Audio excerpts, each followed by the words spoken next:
Good evening, all. How are you? So tonight we are going to start with the physical examination. I know that most of you are here who are already a part of our 5 months AMC clinical course. But again, there are some of you who are just doing the physical examination. So welcome to First Aid AMC clinical physical examination course. So this will be a long 1-month physical examination class. And I hope that I'll be able to provide every important physical examination cases that you might require for your exam. Now, as I'm saying a lot during the classes, that physical examination is something which can make you pass or fail the exam. So it is so important for your exam that sometimes if anyone pass those 3 or 4 physical examination cases, their chances of passing the full exam gets really high. So that's why it's very important that you have a very good knowledge and also a very good way of explaining things. Now, for those of you who are going for online exam, for them, you have to be very good with explanation because you don't need to perform physical exam in front of the examiner, unlike your face-to-face exam, where you need to perform and then also give running commentary. So for online exam, you need to have a very good communication skill. You need to have a very good way of explaining things and making it simpler for a patient or for a medical student. Okay, so let's start our class today.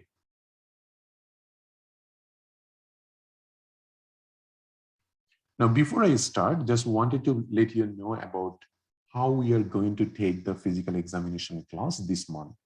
So some of you who are just doing the physical examination classes, so for those of you, I want you to understand that normally we take classes just like this. So the class will be from 8:30 p.m. CD time.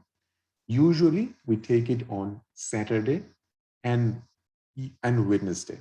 So these two will be your main time when we'll be taking the classes. And for those of you who are a part of the full course, you will also get one role play class every Tuesday, which usually Dr. Tasrifa takes. Okay, but I'll take the physical examination. There is most likely 8 classes in this month on this physical examination. And that is more than enough to finish every important things that is needed. Now tonight, this is just introduction class on physical exam. Okay, but from next class, we will be mainly focusing on lower limb examination. Then we will go to the upper limb physical examination. And then we will go for some systemic examination, especially CVS respiratory system, IENT breast examination, and also some private examination, including the scrotum. And some of the random physical examination classes we will be also taking at the end. Okay, so that's pretty much a summary of all the classes that you guys are going to get. But for those of you who are new in physical examination class, please make sure that you get into the software, where usually you will get all the notes and recordings of the class. So in case you miss any of the class, you will be able to get it through the software. I think I uploaded one of the video on how to do that. So please have a look and make sure you open an account in the software, and then just let me know through inbox or email that you already made an account and you just need an approval. So in case that have been done, then we can give you the access. Okay, so that's pretty much everything that you need to know. And for those of you who are just doing this class but still not get enrolled, feel free to ask any questions in here and ask me anything that you want to know. Still, admission is going on for the physical examination course itself. So in case you want to get enrolled, make sure that you just message me immediately after the class so that you can get the class schedule and everything from the next one. Okay. Any question, guys?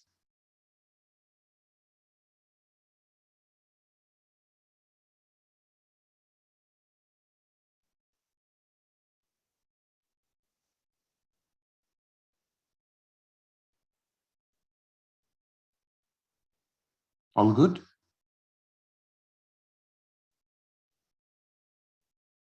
Guys, can you hear me?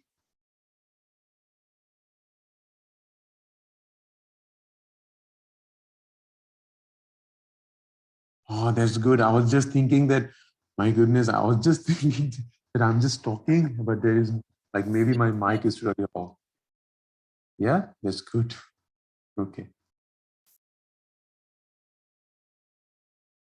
Yeah, physical examination is a part of the full course. So all the candidate who already paid for the 5 months clinical course, this is free for them. It's a part of our course, but there are some students who are just doing the physical examination class. Okay, but remember that if you want to enroll in the full course and you paid for physical examination class, this amount that you are paying for physical examination, we will just add it to your full course. So you don't need to make the full payment for the full course. You will just need to pay the rest of it. Okay, so that's a good thing that we usually provide for any, because a lot of physical examination students eventually they end up in our full course. So it's totally insane to ask for full amount again. So we just include that. Okay.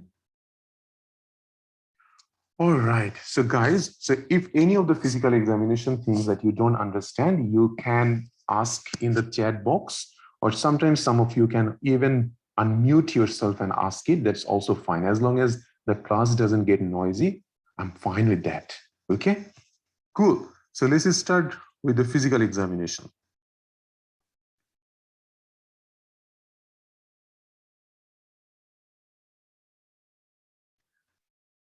Now, the basic of physical examination is important.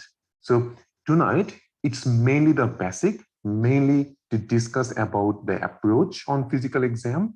And we'll do most likely 2 physical examination, which is very, very important for exam. One is rash examination. Another is hand examination, especially focusing on a wrist cut. Okay. Now, the basics of physical examination is important to understand, because if you miss this specific part, even though if you do everything, you might end up failing that station. So basic is be very gentle with the patient, more gentle than the rest of the other stations. Take permission for everything, especially if you are going for a face-to-face exam. Whatever you are doing, if you are touching the patient, you take permission. Even though you took permission initially as a whole, but still in every part of your physical examination, you should always take permission. Never touch a patient without taking a permission. All right, so that's very important. Next, make sure you explain what you are doing at every step of the way. That means that if you are going to touch a patient knee joint, you need to explain first to the patient that, Mary, now I'm going to touch your knee to feel it. Or Mary, now I'm going to feel your knee joint. Is that okay with you? So that's very important for face-to-face, because you are touching a patient that time. And if you just touch it without asking the patient, that seems very, very rude to a patient, especially in Australia. They don't like it. Make sure you talk about chaperone in case you are checking for any of the, let's say, any of the private examination. Especially the important 2 private exam that comes in exam is breast examination and scrotum examination. Okay, so in those examinations, you need to make sure there is another person along with you. Especially if you're doing a breast examination, you should make sure there is a female nursing staff with you as a chaperone. Anytime you're doing a physical examination, before starting the physical exam, you should wash your hand.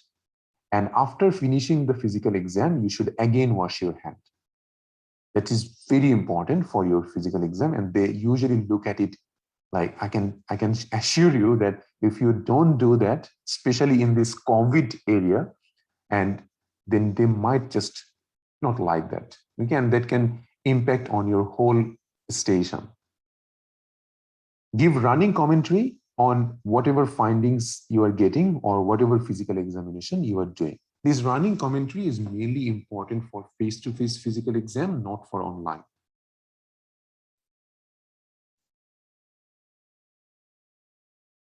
Yes, if it is a female doctor examining a female patient, you should also have a chaperone. Same with the male.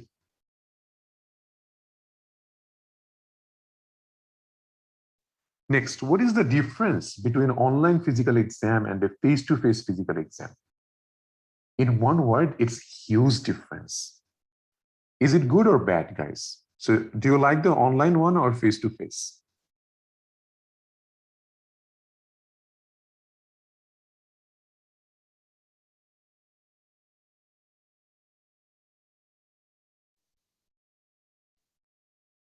Face-to-face?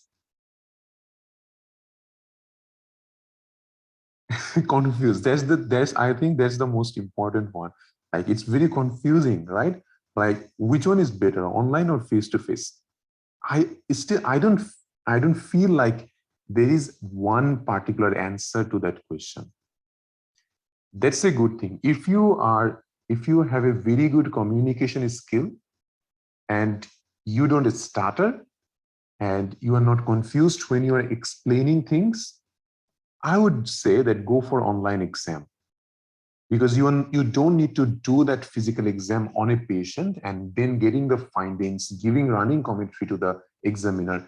That's a part which you can avoid if you are very good at explaining things. Now, it doesn't mean you have to be very good at English. It means that you have to be good with explaining things in a simpler way. So if you are someone like that, I would rather say that go for online exam, because then physical examination becomes really easier because you are just explaining things. It's not that hard to explain. But in case you feel like, no, I feel like not very confident with explaining things in a proper way, then the best option would be go to a face-to-face exam, because there is not much explanation there. You're just performing the task. Examiner is giving you the finding in face-to-face. If I discuss you in a simpler way, the difference between online and face-to-face physical exam, let's start with the face-to-face physical exam first. In face-to-face physical exam, the task will be something like that. So let's say a patient coming to you with a rash on the lower limb. Okay, that first task might be explain the rash to the examiner. Second might be do physical examination on the patient, give running commentary, and give your most likely diagnosis and differentials. Most of the time, there is two tasks in face-to-face physical exam: do physical examination on the patient and give your most likely diagnosis and differentials. Now, in face-to-face physical exam, when your main task is to do physical examination on a patient, that means that you have to perform physical exam on that particular patient. So the format is same, but you just need to do everything on the patient. So you need to make sure that you are giving appropriate command to the patient that, can you please bend your leg? Can you please straight your leg? So those sort of commands should be important in face-to-face. So you will ask a patient to do something, and most of the time you will not get any finding, but you have to say to the examiner that, well, there is no restricted movement of the knee joint. And when you are giving running commentary during your examination, if something is positive, examiner will say, yes, there is some restricted knee joint movement, or there is tenderness in this area. So examiner will give you positive finding throughout the physical exam in case anything comes positive. Okay, so that's the way of your face-to-face physical exam. You ask the patient to stand up, you do the inspection of the patient, you're giving running commentary, whatever you're looking for, and if there is anything positive, examiner gives you the finding. So this is how it goes on in face-to-face. Whereas in online exam, you don't need to ask the patient to do anything. You just explain it to the patient or sometimes to a medical student or sometimes to an examiner what physical examination you are going to do. So these are the online physical examination types of questions. Sometimes they will ask you to explain the physical examination to the medical student. Sometimes they will ask you to explain it to the patient. Now, when the task is explained to the patient, you can't use any medical jargon. That means you have to explain every medical things that you are saying. You can say medical word, like you can obviously say that I will look for any cyanosis, which is bluish discoloration of your fingers or of your nails. So you need to explain everything if it's a patient explanation. All right. Explain to the examiner, that's easier because you can use medical jargon. Same with the explain to the medical student, you can use medical jargon, but most of the time you have to explain it also. Sometimes they ask you like what equipment you are going to use and what are their importance. So always if you get a task like that, even though you will be using all the instruments during your physical exam, like otoscope, fundoscope, pen torch, whatever you are using during your physical exam, that doesn't count in here because there is a specific task written that specify which equipment you are going to use and what is their importance.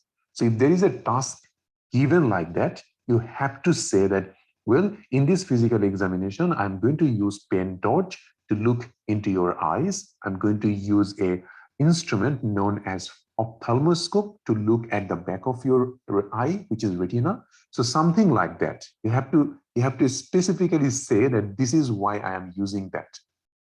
Okay, so don't miss this specific point in the exam. And sometimes they also ask you to discuss with anatomical landmarks. So anatomical landmarks, usually they ask it to explain to either a medical student or to an examiner. Anatomical landmarks means that, let's say you're talking about epitrochlear lymph node in a hematological rash examination. So you have to specifically say where to palpate that epitrochlear lymph node. If you're saying that you want to check for cervical lymph node, then you have to say which area or which group of lymph node you are mainly palpating. So anatomical landmarks means you have to specify the exact site where you are looking for it.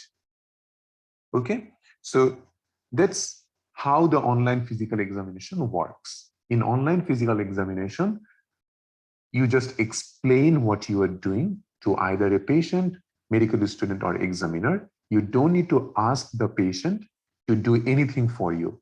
You don't need to ask the patient to bend their elbows or straight it, nothing like that.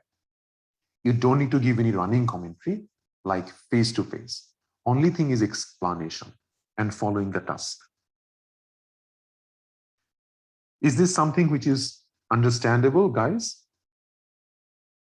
No, Dr. Amir, in face-to-face, if you don't get findings, that's not usually a problem because most of the time they don't give you enough finding. But I would say if something is very important for a particular task, and if you miss that, then you might fail that station.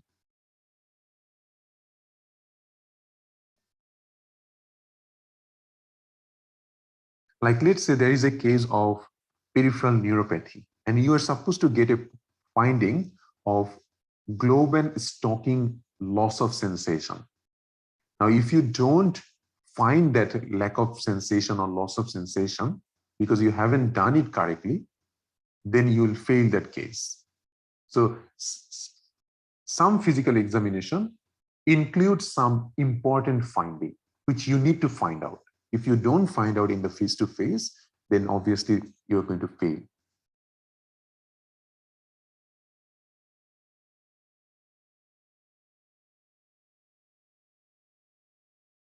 Okay, cool. And also, before starting this, one of the important part, like let's say if you are going for an online examination, there are a couple of things apart from just explaining. And apart from just having a very good knowledge, you need to make sure, because this is an online examination, sometimes your internet can be tricky. So always make sure that some of the things which you need to care about in online exam is that making sure that your video is very clear. Now, if you are using a old laptop in which the camera is not very good, or you can say camera is kind of blurry, or it doesn't show you how you are trying to show. Okay, because it's an online exam. If the camera is not good enough, your video will be blurry and you will not look nicer. Whereas some of the other candidate might be using a very good camera, or they're having a new laptop which has a very good camera, or they're using a webcam which has very good pixel or resolution. They usually look better on the video. And I know that this is something crazy to hear, but it's important. You need to show yourself in online exam. The showing means that your video needs to be clear. It cannot be blurry. Your dress up should be good. It's like some of you might just come online with something which you wear at home, but you can't do that because it's a formal examination. And in a formal exam, you need to be formal. And always make sure which dress you look nicer in the video. You need to also make sure your surroundings are good, your surroundings are noise free, have a very good lighting also. Now, these things, I know that you might be thinking like, well, if I have a good knowledge and if I'm doing it right, why these things matter? Unfortunately, this matters. Okay. So make sure you have a very good lighting beside. You can use some like table lamp also, just to make sure that you look brighter on the video. Whatever it is, guys, make yourself a model. It's fine, but make sure that you have a very good lighting around you. Make sure your background is very good. It doesn't need to be fancy, guys. It's just kind of simple but formal. So you should make sure that these things are there in online exam. So dress up properly, make sure your background matches with what you are dressing. Make sure that you might be having kids at your home. In that case, make sure that like there is not much noise going on around when you are actually going for the online examination, the main examination. Okay. So these are the things which you need to work on. And before you are going for the exam, what you need to do at least once, try to give a trial exam. Make sure that everything is working fine. Okay, so this will give you a good idea about like, well, how my network is doing, how I am looking in front of the video.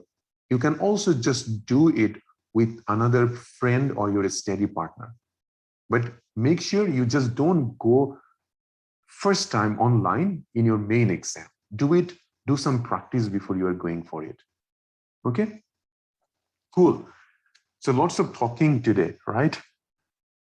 Now, the basic of physical examination is the called wipe approach. What is wipe mainly? So wipe means washing your hands. That's very important. Second is introduce yourself. And if there is a medical student with you, then introduce the medical student to the patient. Take consent from the patient that you are also involving a medical student with you. And if you are happy with that, always make sure if you are going to see a patient and there is a medical student with you, you need to take consent from that patient that if they're happy for the medical student to stay here. Take permission that these are the physical examination that I'm going to do. Is this okay with you? So permission is important. And then make sure you have a very good exposure. So if you're doing a respiratory system exam, you need to make sure patient remove their shirt, okay, so that you have a very good exposure. So exposure is important. So that is wipe approach. We need to always make sure these things come first in our physical exam. Wash our hand, introduce ourselves. If medical student is there, then also introduce them, making sure we take a consent first. Permission, exposure.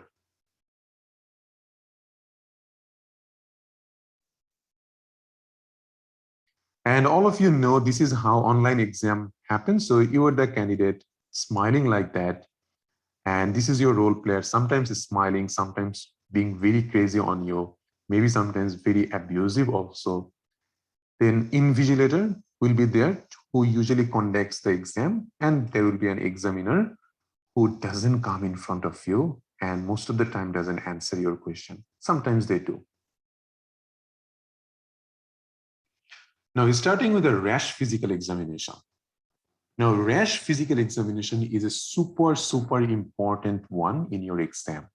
I can't say enough how important it is, because if you are looking for it, then you should know that there is a lot of questions. So let's start with this one. We will start as a format of this Rash, and then we will discuss the cages. Someone's microphone is on. Okay. So 5 years old child had a sore throat, got antibiotic, which was penicillin, started to have a rash in the body. Father is very worried and come here to talk to you. You need to do physical examination on the patient. Now your task is tell the patient's father what step you are going to do, tell what findings you are looking for to the examiner, and give your most likely diagnosis with reasons. Now, if you look at this number 1 and number 2 task, this is an online format. So in online exam, they usually ask you to do something like that. It's explaining. If it was a face-to-face, they would just say that do physical examination on the patient, give your diagnosis with reason, or give diagnosis and DDs. Now, if you look at number 1 task, it's telling the patient's father what step you are going to do. Now, this is a tricky question. Most of the candidates get it wrong because it doesn't mean that you need to explain the whole physical examination to the father. A step of physical examination means that where you are doing the physical exam. So let's say for a rash examination, what are the steps? So you just need to explain those. So you will make sure the child is vitally stable. You will make sure that you'll make sure the child doesn't have any sign of dehydration. Then you will check hand, face, including the ear, mouth, nose. You will check the neck. You will check some lymph nodes, chest, cardiovascular system, respiratory system, abdomen, and the lower leg. So this is the step. So you are just stating to the father or to the patient that this is what I'm going to do. It's something like taking permission. When you are taking permission, you can actually finish this task just by explaining this thing. I'll show you how to do that. Now, first of all, let's just discuss about the format of this rash examination, and then we will discuss how to explain it in online exam. Okay, so first is starting as a face-to-face, and then we'll move to the online one.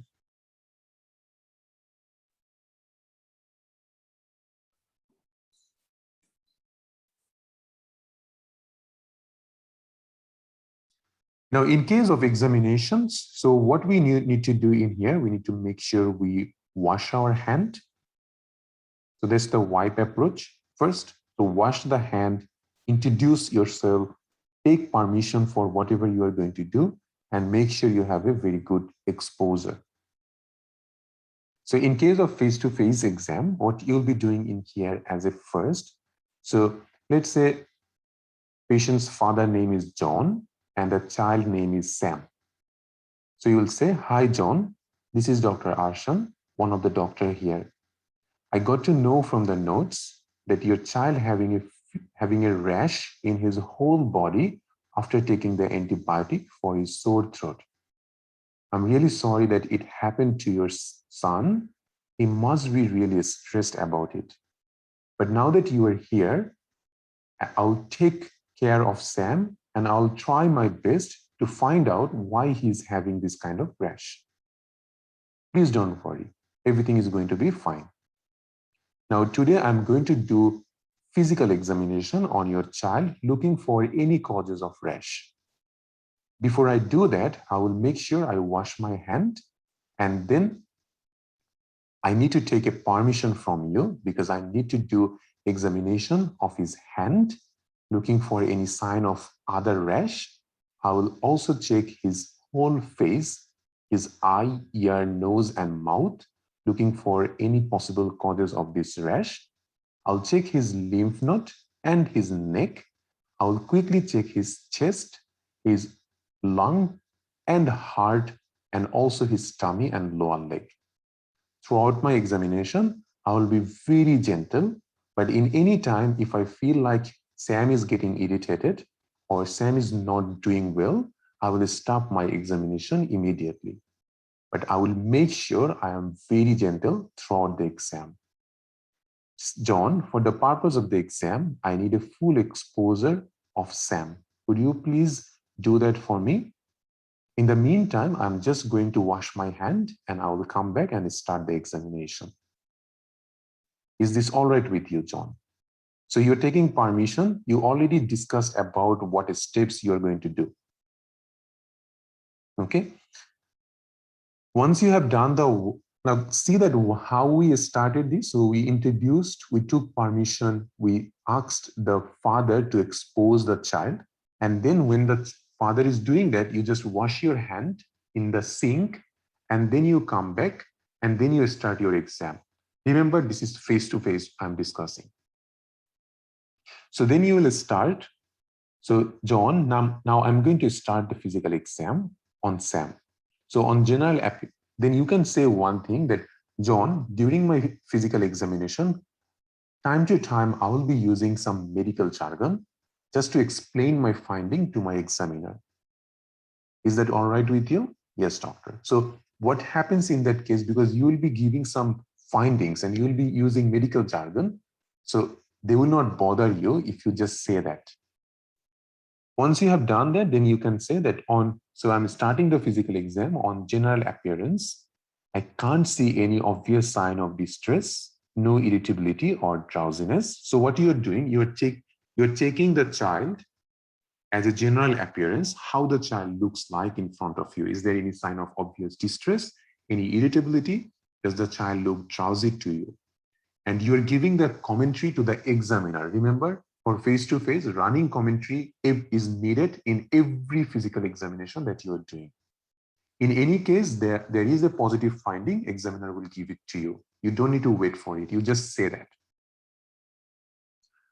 So you check the general appearance, then I would like to check the vitals, examiner. I'm looking for blood pressure, pulse rate, respiratory rate, temperature, saturation, and also I will look for any sign of dehydration. Now, sign of dehydration, there are a couple of things that you look for. You look for sunken eyes, dry mucous membrane, capillary refilling time, skin turgor. Okay, these are the main things that you look for. If it's like 12-month-old child, you can also look for the fontanelle depressed or not. But for a 4-year-old, yes, you can just check for these 4 things: sunken eyes, dry mucous membrane, capillary refilling time, and also skin turgor. Now, vitals, you don't need to do it on the patient. You can just ask it to the examiner in face-to-face. Once you have done the vitals, then you start with a rash examination first, because the patient having a rash. So you say, I would start with the rash examination first on inspection. So in inspection of the rash, these are the things that you actually comment on. You comment on where is the rash, what is the distribution of the rash, extent of the rash, morphology of the rash. Is there any discharge that you can see, any scratch mark, any insect bite, and is it a scaly lesion or not? Once you have done the inspection, you go for palpation of the rash. You check the temperature by the dorsum of your hand. You check for tenderness over the rash. You check if it is palpable or not. And you also just with your thumb, you can put a pressure on the rash and see that if it's blunt on pressure. The best way to do that is to use a glass slide and just give it a pressure on the rash. If the rash blanches, that means it fade away on pressure, that means it's a blanchable rash. Blanchable rash is good, but if you get a non-blanchable rash, then you need to think about something serious like meningococcal meningitis. You need to think about leukemia, ITP. Okay, those are the things which should come into your mind at that time. All right, now let's say this is a face-to-face exam and you are doing a rash examination. So you'll say that now I'm going to start examining with the rash first. So on inspection, it depends on what you find out. Let's say we have got a maculopapular rash all over the body. So you can just say that on inspection, I can see there is a widespread maculopapular rash all over his body. Okay. There is no obvious discharge that I can see, no scratch marks, no scales, no oozing or discharge that you already said, no insect bite marks, and there is no other vesicular rash or crusted lesions. Now I would like to feel the rash. So first of all, what you'll do, you will use your dorsum of the hand to check the temperature of the rash areas. So what you will be looking for, if the overlying area is hot to touch. So check the temperature, check for tenderness. So just press over the rash and see that if the child is complaining pain. When you are touching the rash, you will find out if it is palpable or not. And just with your thumb, because most of the time you might not get a glass slide, you can ask for it from the examiner. Then if the examiner gives the glass slide to you, or on your table there is a glass slide, you can just blanch it and see that if it is blanchable or not. So you need to comment on those things. So is there any raised temperature, any tenderness, is it palpable, or is it blanchable? So you did the rash inspection, you did the rash palpation. Once you have done that, then you start your other examination, starting with the hand. In the hand, what you look for? In the hand, you look for leukonychia, koilonychia, clubbing, palmar erythema, and pallor. Now, I understand that you might not even remember what all of these are. Today, I'm not going to show you, but in the next physical examination class, we'll try to do it on a video so that we can show you what is leukonychia, what is koilonychia, what is clubbing, all of it. Okay, but for today, just remember these are the physical examinations that we are going to do on this patient. So on hand, you are looking for leukonychia, koilonychia, looking in the clubbing, palmar erythema in the palm, and also pallor. In the forearm, we are looking for any bleeding spots, bruising, petechiae purpura, any scratch mark or any injection marks. So that's your hand and then forearm. Then in here, this is your epitrochlear. So you need to use the similar technique, just like this examiner has done. So if it's a left hand,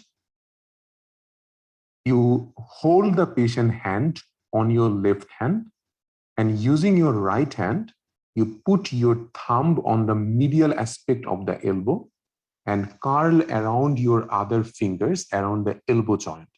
And this is where you look for epitrochlear lymph node. Okay, so in the elbow, epitrochlear lymph node is very important. Now you can ask me that why we are looking for lymph node. Well, rash can be a presentation for a lot of hematological malignancies like leukemia, lymphoma. So all the lymph node we need to palpate. Once you have done with your hand, forearm, and elbow, then you come to the face. In the face, we look especially in the eye, ear, nose, and mouth. So in the eye, what we are looking for? In the eye, we are looking for pallor for anemia, icterus for jaundice, and then conjunctival hemorrhage or injection. And always ask that you want to use a ophthalmoscope or a fundoscope to look at the retina. Why we look for fundoscopy? in hematological exam, only relevant thing that you can say that this is why you want to do the fundoscopy is that to look for any retinal hemorrhage. Right? So that's why we do the fundoscopy. Then you go for ear examination. In the ear examination, you look for any bleeding, any discharge. You look at the tympanic membrane by an otoscope for any tympanic membrane changes, any redness or any perforation or any discharge inside the ear.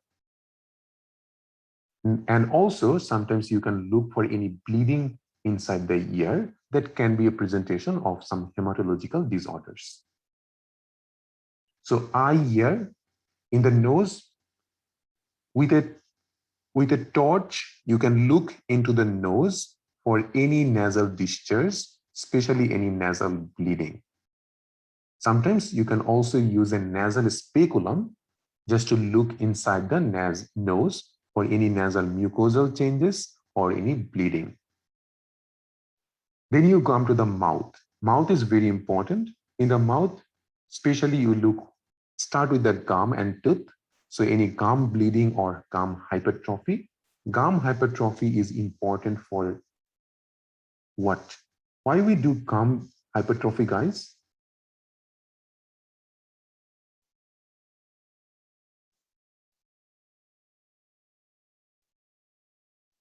Yeah, leukemia, right? Very good. So for leukemia, you look for gum hypertrophy. So look into the gum bleeding, gum hypertrophy. Then you check the tonsillar enlargement, any exudate in the tonsil, any pharyngeal erythema, any palatal petechiae. Why we check palatal petechiae?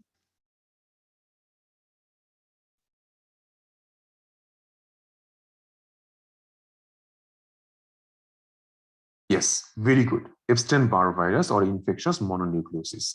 So palatal petechiae, look into the tongue for any sign of glossitis, any cheilosis, strawberry tongue, dry cracked lip, or coated tongue. So all of it in here, there are some indications why we are doing that because rash can be due to a lot of reason. So we are checking all of it in here. So especially mouth is a very important one. Look for all of these things. So gum bleeding, gum hypertrophy. Then look into the tonsil for tonsillar enlargement, exudate. Look at the pharyngeal wall for any pharyngeal erythema. Look at the palate for any palatal petechiae. In the tongue, look for glossitis, cheilosis, strawberry tongue, coated tongue, and a dry cracked lips. Now remember, strawberry tongue is important for Kawasaki disease, is important for scarlet fever. Same with dry cracked lip, important for Kawasaki disease. So those can also give you a rash in a child. So always we need to make sure we look all of it. Once you have done with your facial exam, the next one is your neck. In the neck, the most important thing in any child having a rash is neck stiffness, especially if it is more than 18 months of age. Even below that, you should always check for neck stiffness. So check the neck stiffness, and then you check for cervical lymph node and axillary lymph node. And we'll discuss about it in detail, that how to check the cervical lymph node and axillary lymph node. Once your neck examination is done, then you go into the chest. In the chest, using your thumb, you press on the sternum for any sternal tenderness. Sternal tenderness is an indication of leukemia, so that's why we check it.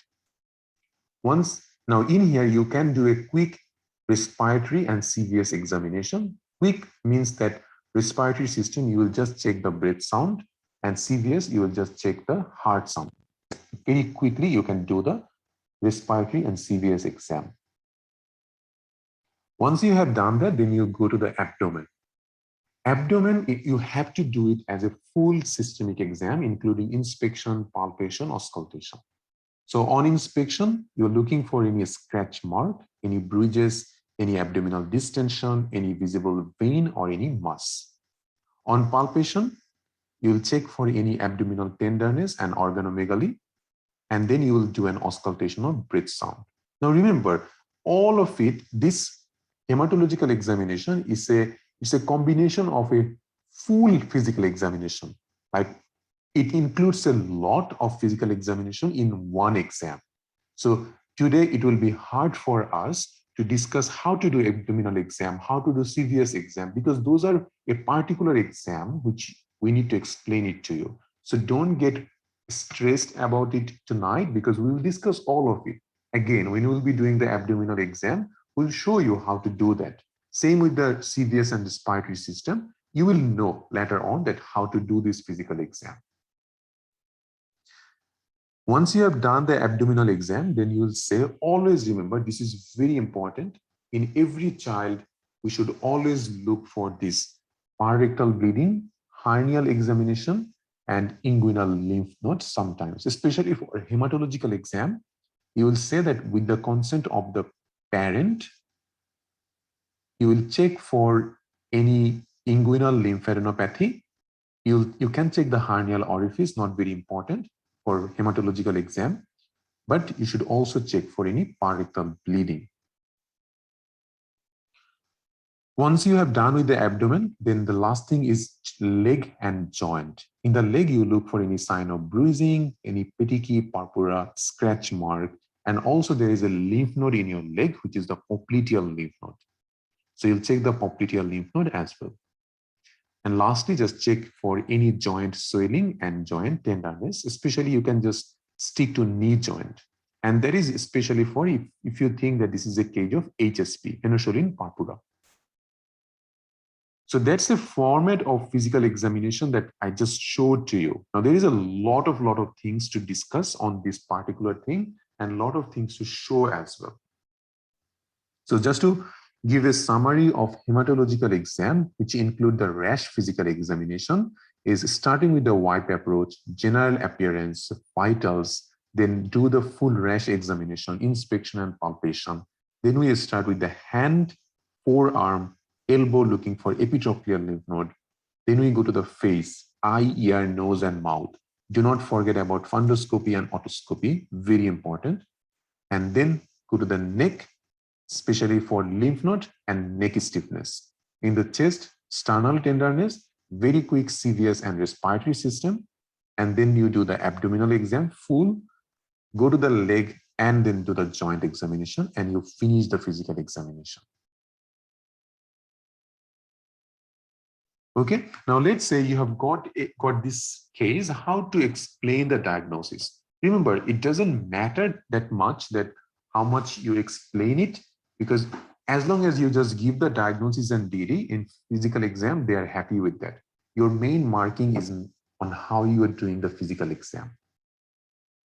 So you can just say that most likely, according to the history and my physical examination, I'm suspecting your son is having a condition known as infectious mononucleosis. It is caused by a virus spreads through infected person's saliva, like kissing, sharing drinks and food.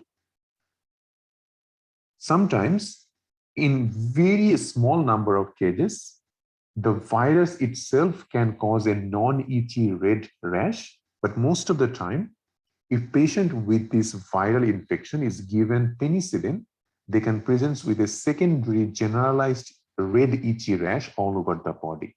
And that is exactly what happened with Sam. I'm really sorry that happened to your Sam, but don't worry. It is very manageable condition and it's nothing serious. It could be due to other condition as well, like it could be due to, now you can just give the differential diagnosis. You don't need to explain it in physical examination cases because you will not get that much time. So what are the Rash physical Rash differential diagnosis? One is ITP, HSP, leukemia, also lymphoma can be, meningitis, drug-induced, viral rash, and allergic rash.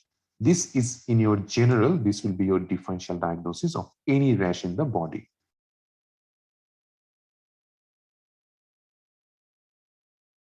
Okay, so let's say that if you have any questions up to this, do you guys have any question? Now, obviously, there is a lot I will discuss because there is still, I need to show you what are the things that we are looking for. So don't worry on that part.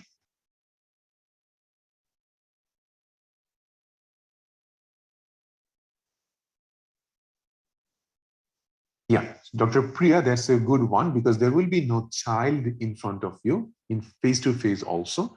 They can give you a dummy in front of you sometimes.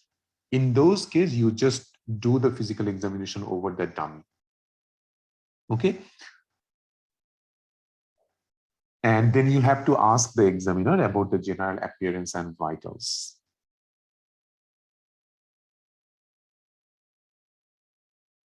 And yes, you just say that you would like to use fundoscopy.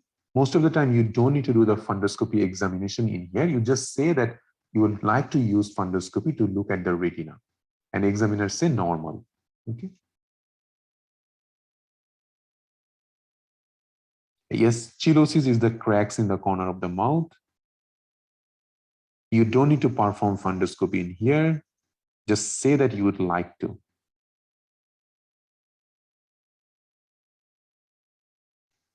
Yeah, so seborrheic psoriasis rash, we need to do hematological exam, but we will discuss that today. Yeah, Dr. Wafi, like you can always show that how you want to do physical exam on your hand also. Okay, so that's also fine. It's a good idea to always show that this is how you're going to check it, even in online examination, just over the video. Make sure, like, let's say you are doing that, but your video, they can't see you properly. That's why make sure that whatever you're trying to show, they can also see you. So visibility is very important in online exam.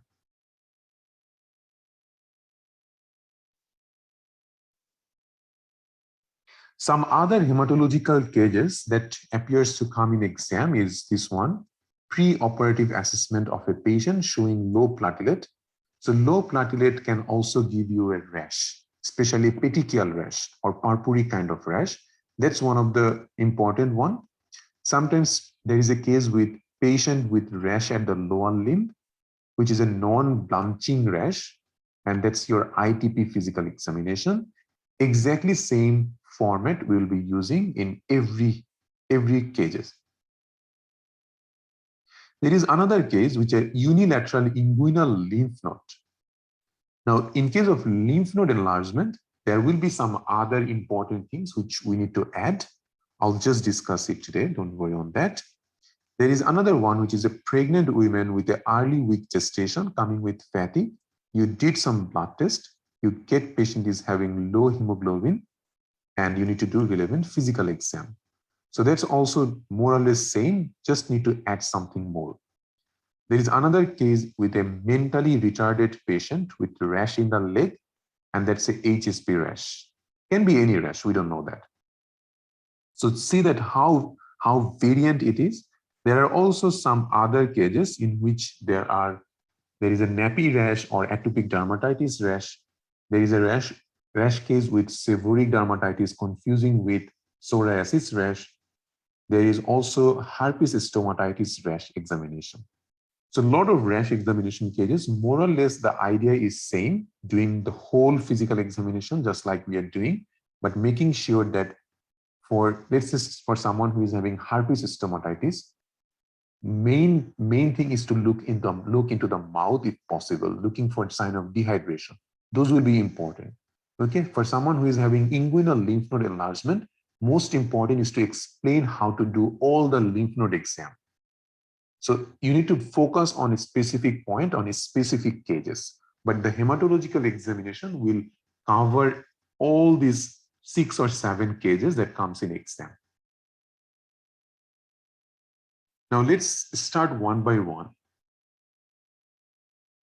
Let's say a patient coming to you with a low platelet count, and you're doing a pre-operative assessment on that patient, and you've got some rash on the lower leg.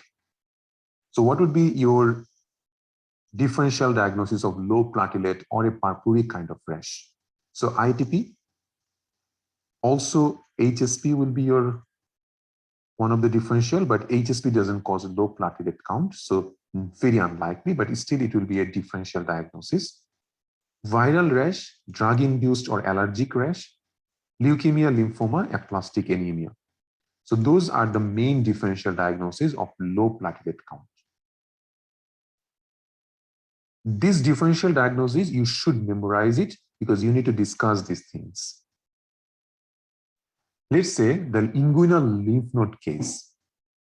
In that case, you have to add particularly that you want to check the genitalia for any rash, discharge, or ulcer. Why?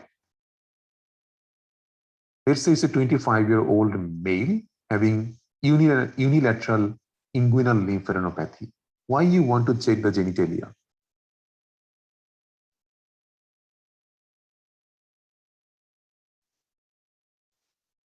STI, very good, Dr. Azhar. Yeah, so for checking sexually transmitted illness, we need to check the genitalia. And Dr. Kurat, do we get scenario? Yes, you get a scenario. It's a very good scenario you get. You usually understand the diagnosis just by looking at the rash and the scenario. No, you can palpate for tenderness just anywhere. So where, if the rash is abundant somewhere, just palpate it and just touch it. Okay, it might obviously disturb the patient, but it will also give you an idea that this rash is tender.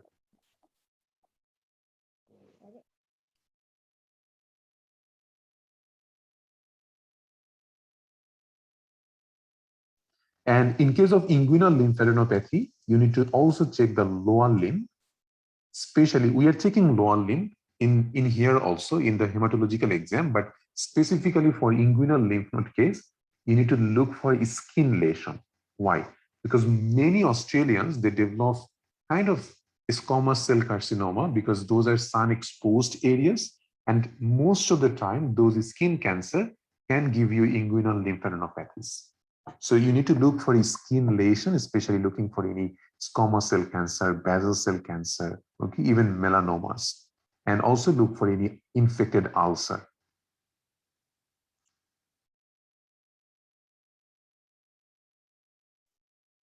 So that's your inguinal lymph node case.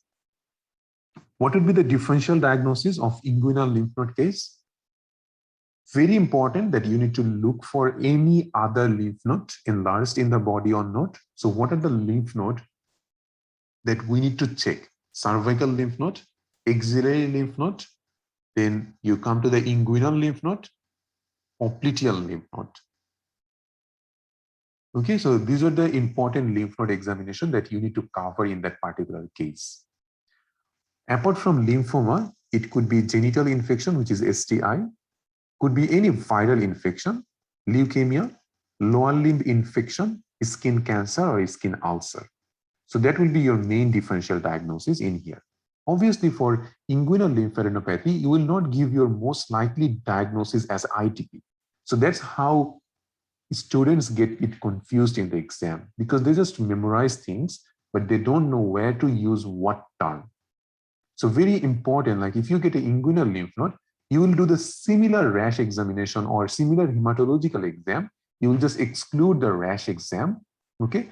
But you need to make sure that your most likely differential diagnosis will be either it's a localized infection, which is like genitalia infection, viral infection, or lymphoma, or any skin cancer or lower limb infection or ulcer, okay? In case of pregnant women case, what are the things that you need to add in your physical exam is to check in the face for any sign of hemolytic anemia. Why? What we are looking for in this patient, in a pregnant woman who has tiredness and we have got anemia.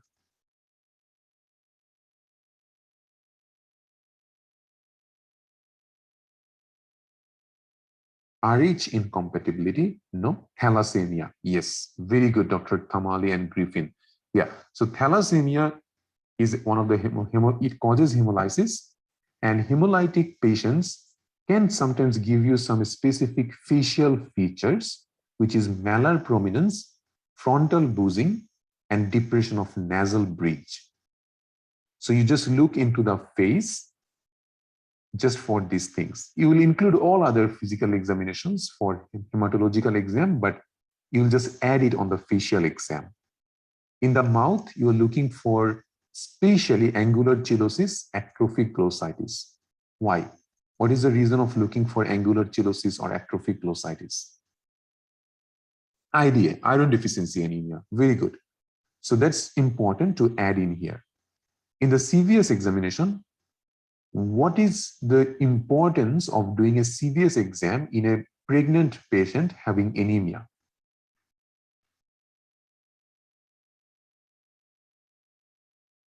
Anemic heart failure, right? Very good. Because most of the time it can cause you kind of systolic flow murmur, or sometimes it can also cause heart failure in these patients.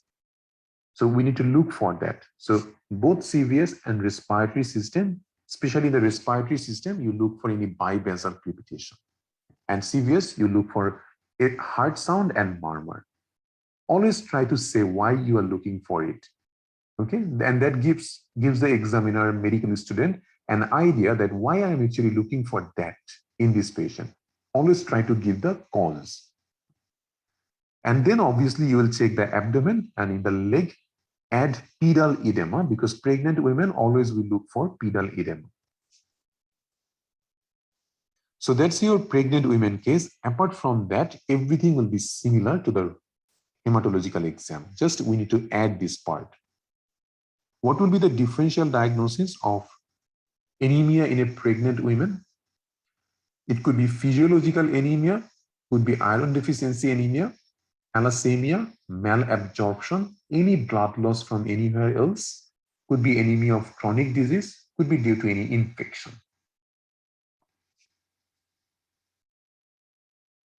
So this will be your main differential diagnosis in this case. Now let's say if the same case, task is to explain or teach this physical examination to a medical student, then how you should explain it. When it comes to explanation to a medical student or explanation to a patient, you need to use more simpler explanation. You need to use medical jargon, but with explanation of that. Like let's say in this case, obviously, when you come to the hand examination, you will be looking for koilonychia, leuonychia, palmar erythema, clubbing cyanosis, right? So you need to explain what is koilonychia, what is leuonychia, what is palmar erythema. So you will say that then we are going to start with the hand examination, starting with the dorsum or back of the hand. Okay, we will first look for any koilonychia, which is spoon-shaped nails, which can be found in iron deficiency anemia. We'll be looking for any whitening of the nail bed, which we call leuonychia, and then ask the patient, okay, before asking the patient to turn over, you can also look at the clubbing. So then we will be looking for any clubbing.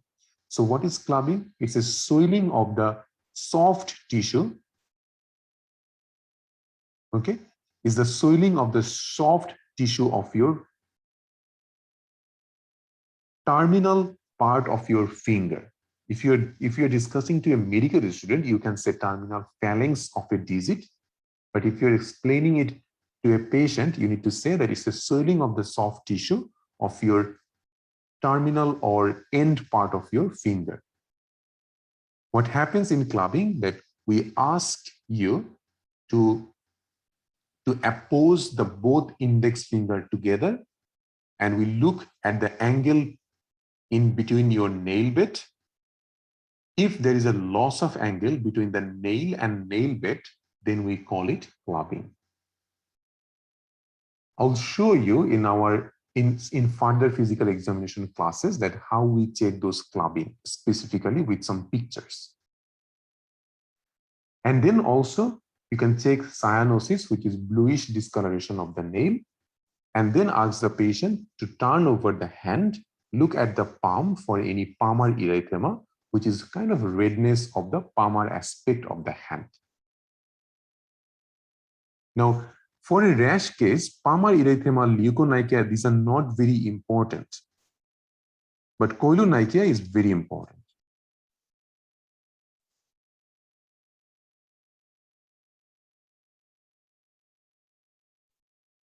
Yeah. So when we are explaining physical examination to a medical student, we are also explaining that why we are looking for it and what is that thing. So if we say that koilonychia, we say that, well, in the hand, first of all, we will ask the patient to show their back of the hand. We'll look for any spoon-shaped nails known as koilonychia, which can be found in iron deficiency anemia. Now, remember, you have to be very tricky because sometimes we are doing some of the exam, which is not very important. Don't say the causes for that. Okay? Only things which is relevant, talk about the causes. So look at the leukonychia for any whitening of the nail bed. Look for any clubbing. Ask your patient to oppose the both index finger together. And then we will look for any loss of angle between the nail and nail bed. And that can be a positive for clubbing. Also, we will look at the nail bed for any bluish discoloration, which we call cyanosis. Then we will ask the patient to turn over their hand and we'll look for any redness on the palmar side of the hand, which we call palmar erythema. So see that how we are making it simpler for the patient, that's also important.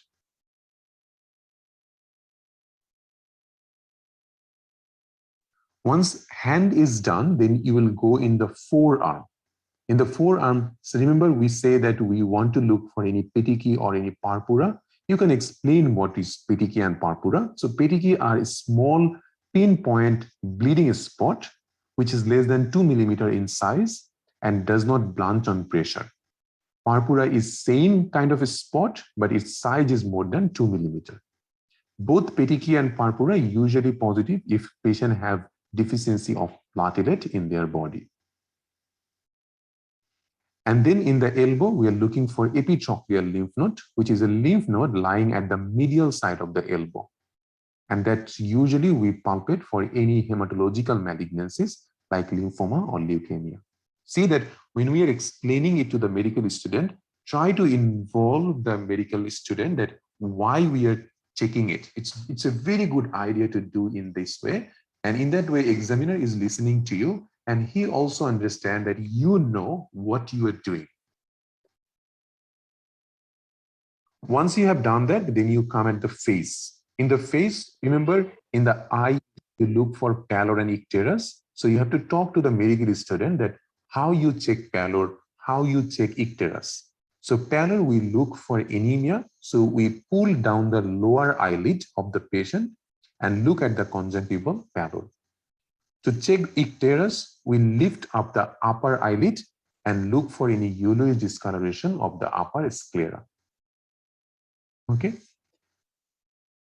And after face, you have ear, nose, throat. Those you can just explain in a very nice way what you're looking for. It doesn't need to be explained in that way. Then you come for neck. Obviously, you say that how you will check the neck stiffness, and then you come to the cervical lymph node and axillary lymph node. Now, if it's a hematological case, you have to explain at least a little bit that how you are checking the cervical lymph node and axillary lymph node. If you look at this picture, these are the areas where there are cervical lymph node. So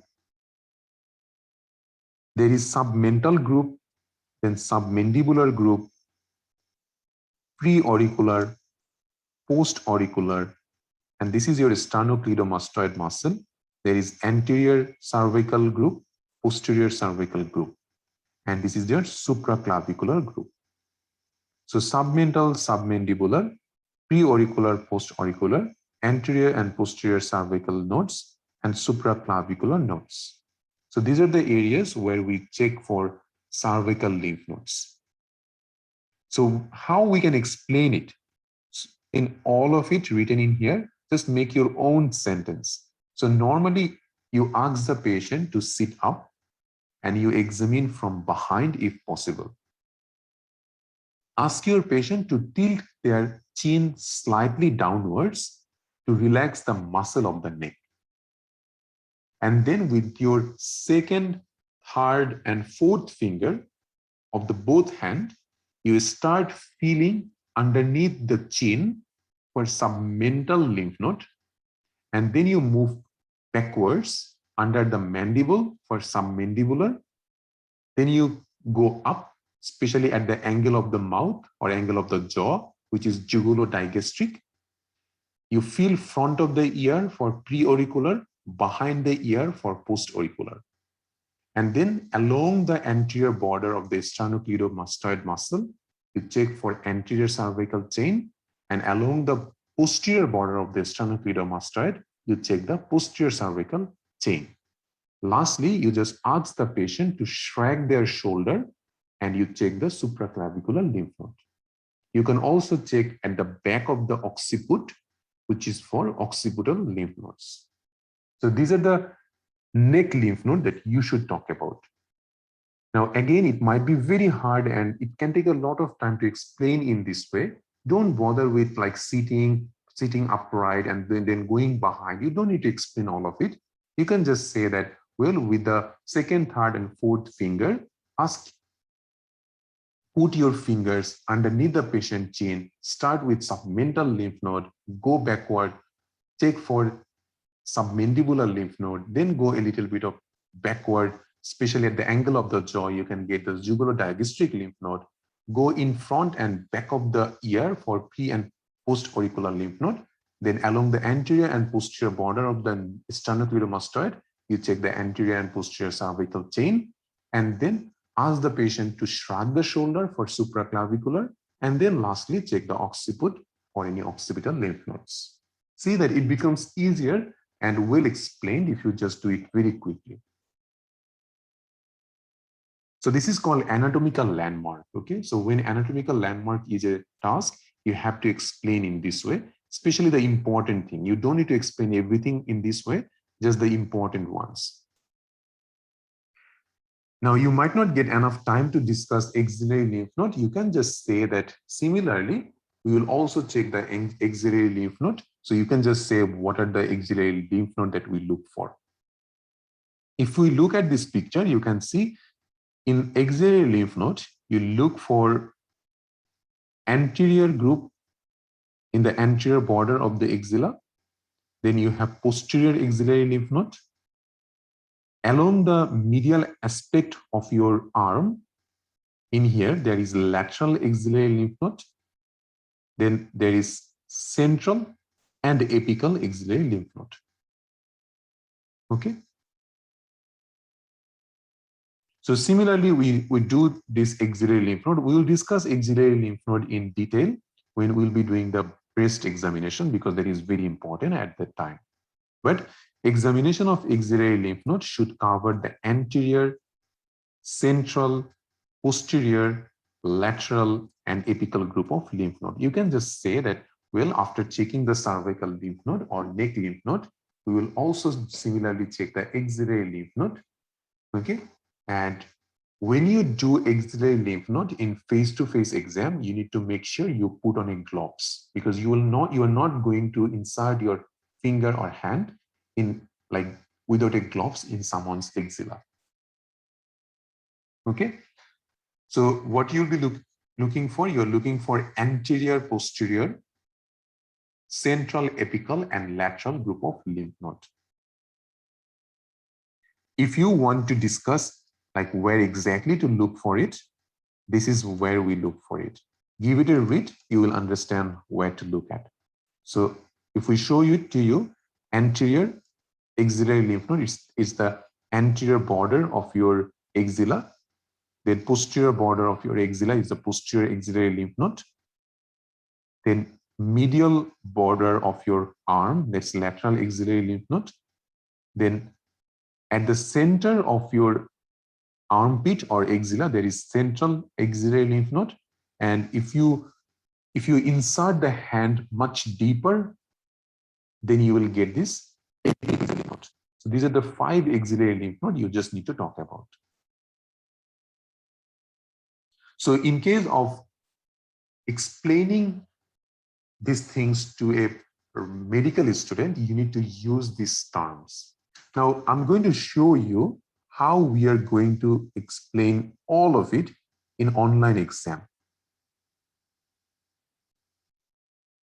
So let's say that we got a similar case and we need to explain it to a medical student. how we can do that. Okay, so let's start with that. So hi, John, this is Dr. Ashan, one of the doctor in here. I got to know from the notes that your child is having a rash all over his body just after starting some antibiotic for his sore throat. I'm really sorry to hear that. Please don't worry. Now that your child is here with me, I'll try my best to manage it and try to find out why he is having the rash. And that will include doing a physical examination on Sam and trying to find out any possibility of this rash. Now, before I start my physical examination, I have medical student Robert with me, who will stay with us throughout the physical exam. Is this something which is okay with you? Yes, doctor, that's fine. Okay, that's really good. Now, let's say you are explaining it to the patient, actually not to the medical student, you are explaining it to the patient in here. So patient means patient's father. So how you can explain it to the patient's father that what examination you are going to do. So you can say that, well, John, today we are going to do physical examination on Sam to find out why he's having this rash. Before I start my physical exam, I will wash my hand.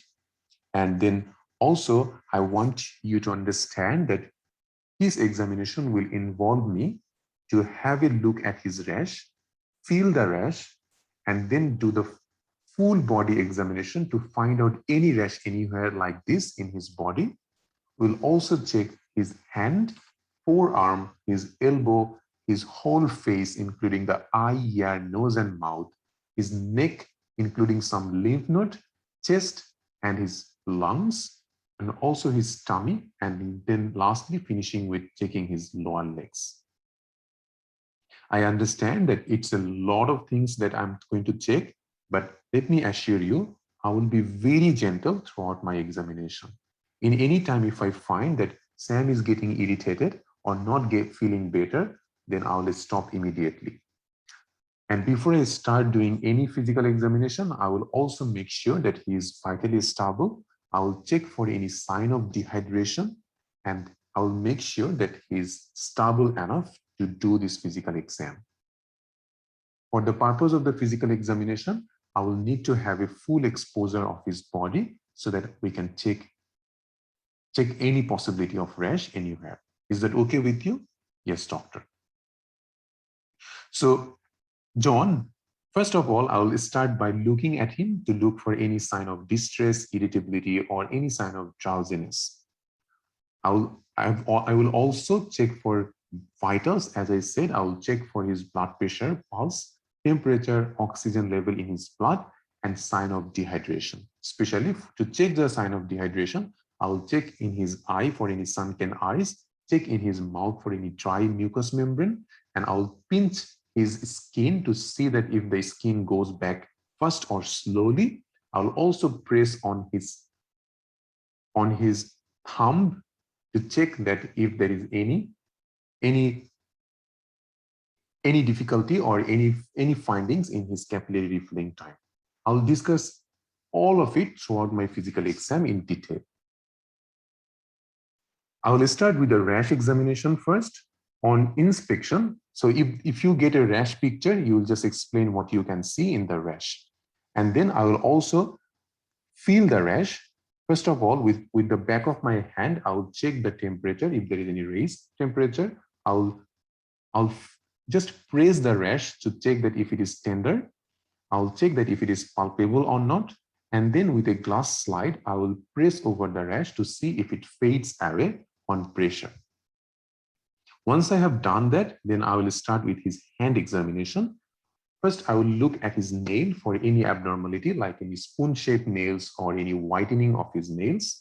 Check for any loss of angle in between his nail or nail bed, which we call clapping. Also, I'll look for any pallor in his palm and looking for any redness on the palm. Then I will move to the forearm, looking for any bleeding spots, bruising, any other small pinpoint bleeding site known as purpura or petechiae. I'll look for any bite mark, injection mark, or any scratch marks. And then I will move towards elbow, looking for a specific lymph node known as epitrochlear lymph node. With my thumb, I will press over the inner aspect of his elbow, and I will just palpate that epitrochlear lymph node to check for any enlargement of this lymph node. The reason why we check it is to rule out any nasty growth or any nasty changes in his blood known as leukemia or lymphoma. And then I will move towards his face. In the face, starting with the eye, I will lower down his eyelid and check for any pallor over the conjunctiva. And then I will also raise his upper eyelid to look for any yellowish discoloration of the whitish part of his eye known as a sclera. I will also look at the covering of his eye known as conjunctiva for any bleeding or any injection. Then with the specific instrument known as fundoscope, I will also look at the back of his eye known as retina for any bleeding inside. In the ear, I will also start looking for any sign of bleeding, any discharge. With the instrument known as otoscope, I will look for any tympanic membrane changes, which is the ear drum I am talking about. Then with another instrument known as nasal speculum and a torch, I will look inside the nose for any bleeding. Then I will look in the mouth for any gum bleeding or any enlargement of the gum, which can be found in leukemia, one of the malignancy or cancer of blood. Please don't get worried about it. It's just a possibility I'm looking for. I will also look at his tonsil for any enlargement, any pus on the tonsils. I will look for any redness on his pharynx or one of his, you can just say that opening of the airways. We'll look for any changes in his tongue, any dry cracked lips, any strawberry tongue or coated tongue. And then I'll come at the neck. In the neck, I'll check for any stiffness of his neck, and then I'll check the neck lymph node known as cervical lymph node. I'll move to the chest. In the chest, just by using my thumb, I will press over his sternum. You can just show it over on your sternum to look for any tenderness over there.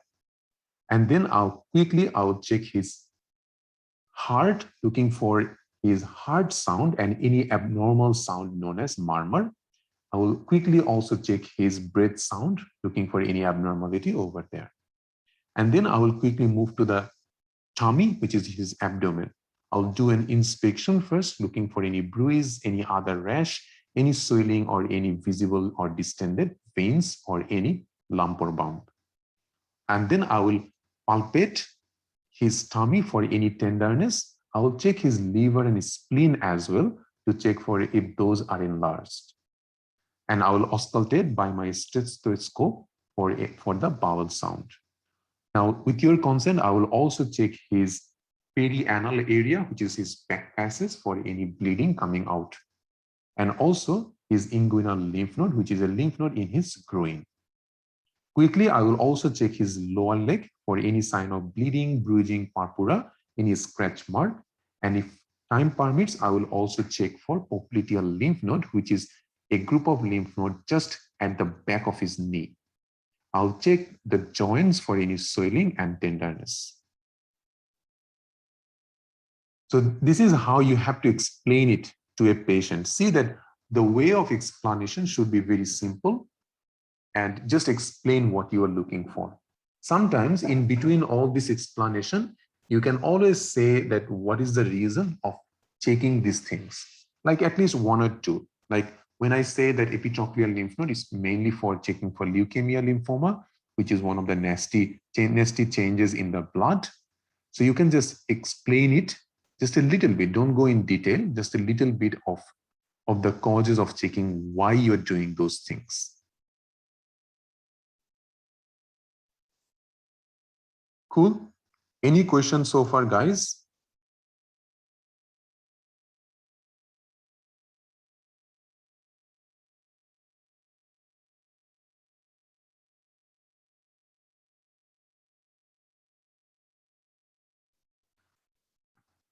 Now,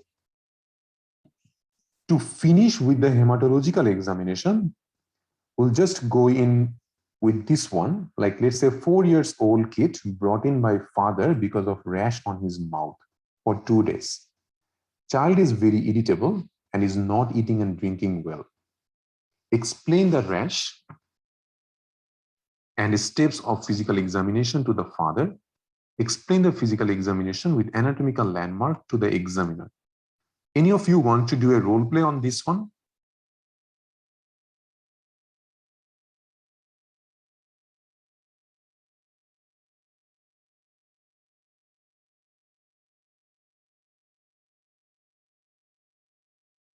Not too much, Dr. Devashish, like do not go in detail about leukemia lymphoma. If you're thinking about ITP, it's not very important to discuss leukemia lymphoma. You just say that, well, this could be a possibility, but don't get scared, okay, in that way. And Dr. Priya, we don't need to check injection site in the elbow for a child. Not important.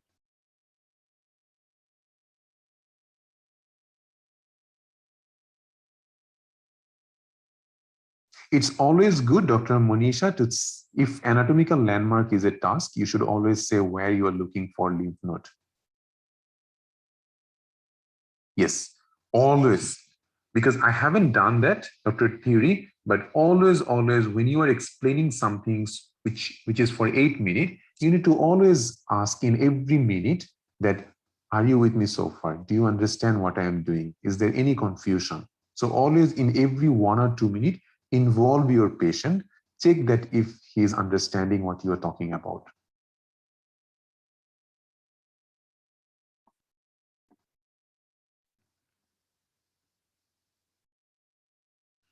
Any of you wants to do a role play on this one? It's like, let's say just an online examination format. Give it a try, see how you do that. I know it's hard, but you can always give it a try. Dr. Anila, yes, come on online, unmute yourself, and then we can start.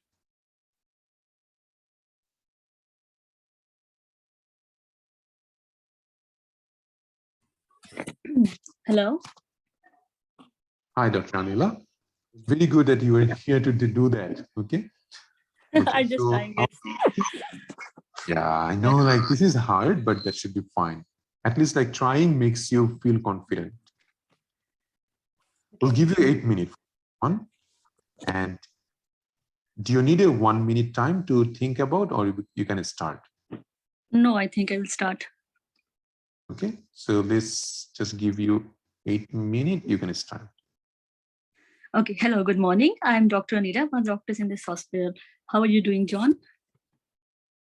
Yeah, my kid is doctor having this very weird rash on his mouth. He has stopped eating and drinking for 2 days and he's complaining severe pain there. I don't know what's going on. I understand it must be very distressing for you and very painful for your child. Can I please ask his name? He's Sam. Sam. Okay, please do not worry. First of all, I will need to ask you, do he need any painkiller at the moment? No, doctor, that's fine. Okay, thank you. So please do not worry, as he is here, I will do everything to soothe him and to find out the cause why he is having this rash, and then we can treat it as well. So first of all, I need to examine him to find out the exact cause. For this reason, I need to take your permission, and I will check all of his vitals, including blood pressure, respiratory rate, and oxygen, and then I will check the hydration status to see if there is any signs of hydration in the Sam, and then I will see about the general appearance and how he's looking, and to find out where exactly is the rash. I will do all the local examination of the rash, what kind of rash it is, how it is distributed, and where is the rash exactly is. And after that, I will also examine his eyes, ears, nose, mouth, and I will do from head to toe examination to find if there is any other rash and what kind of rash it is. And after doing all of this examination, I will also check the floppiness of his legs, and I will gently tap with the hammer, and I will assess also, in the end, I will also assess his gait. So please do not worry, I will be very gentle throughout the examination, and if Sam will become restless or agitated, I will also stop the examination. Is that all right with you? Yeah, doctor. Okay, so first of all, Now, please excuse me. I would like to talk to the examiner to explain him about the steps of examination. Then I will come back to you. Is that okay with you? Okay. Okay, dear examiner, I need to do the examination of the child Sam, who has come with a rash around his mouth, and he's become agitated and irritable of this rash. He's not able to eat and drink well. So for this reason, I need to examine. First of all, I will wash my hands, and I will introduce myself to the patient and his father, and I will take his consent, and I will tell him what I'm going to do, all the steps of examination, and I will be making sure that the patient is, the Sam is pain free at the moment, and he is vitally stable to continue with the examination. I will start with the vital signs, especially the pulse, blood pressure, respiratory rate, oxygen saturation of the Sam, and then I will check the signs of dehydration, capillary refill time, skin turgor.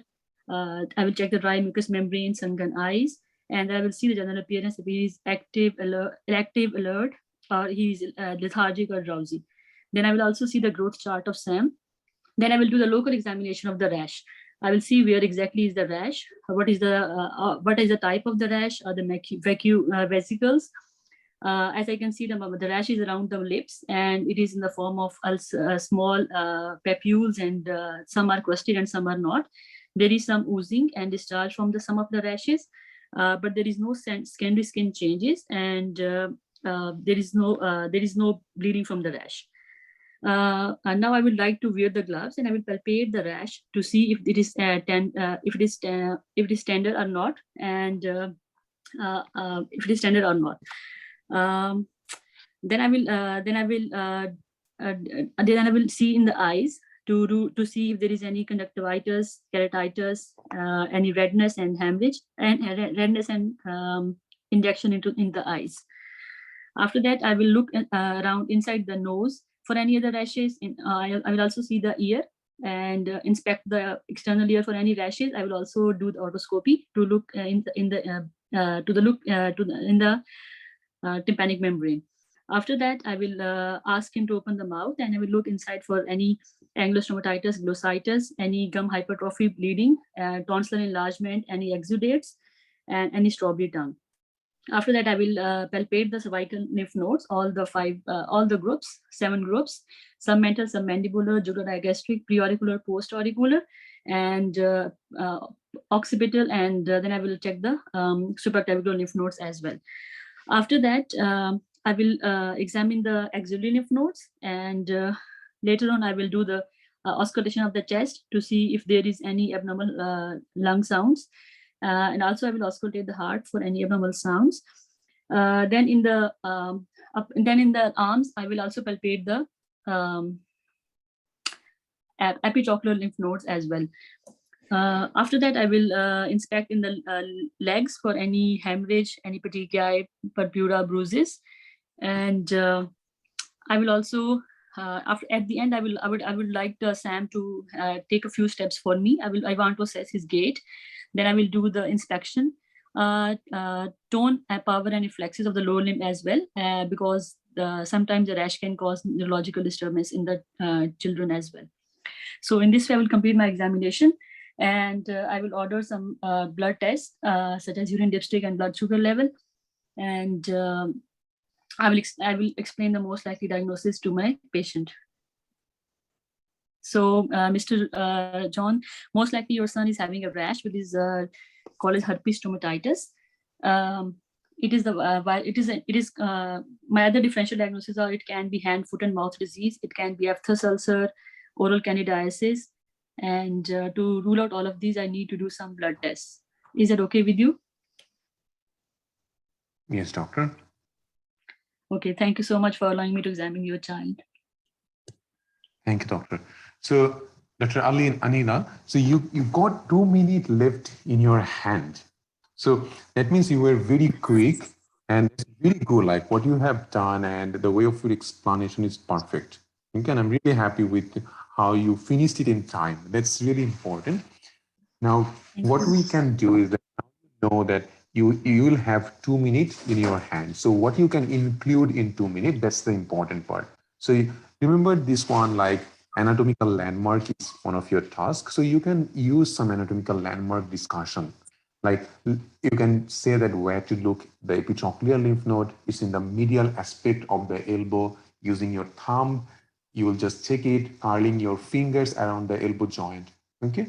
And why you are Okay. looking for it. You can some causes to the examiner, and all examiner like it. Like if you are saying that why you are looking for it, they usually love it. Okay. And Okay. also you check that how to check the cervical lymph node, axillary lymph node very quickly. You can like you include a landmark in your discussion. I think like then the 2 minute you have left, it will be well paid off. If your task doesn't say to explain diagnosis or explain investigation, you don't need to do that because you will not get mark on that. Your marking will be mainly on choice and technique of examination. Choice and technique of examination means that you're going haphazardly from one part to another, or you're following a format.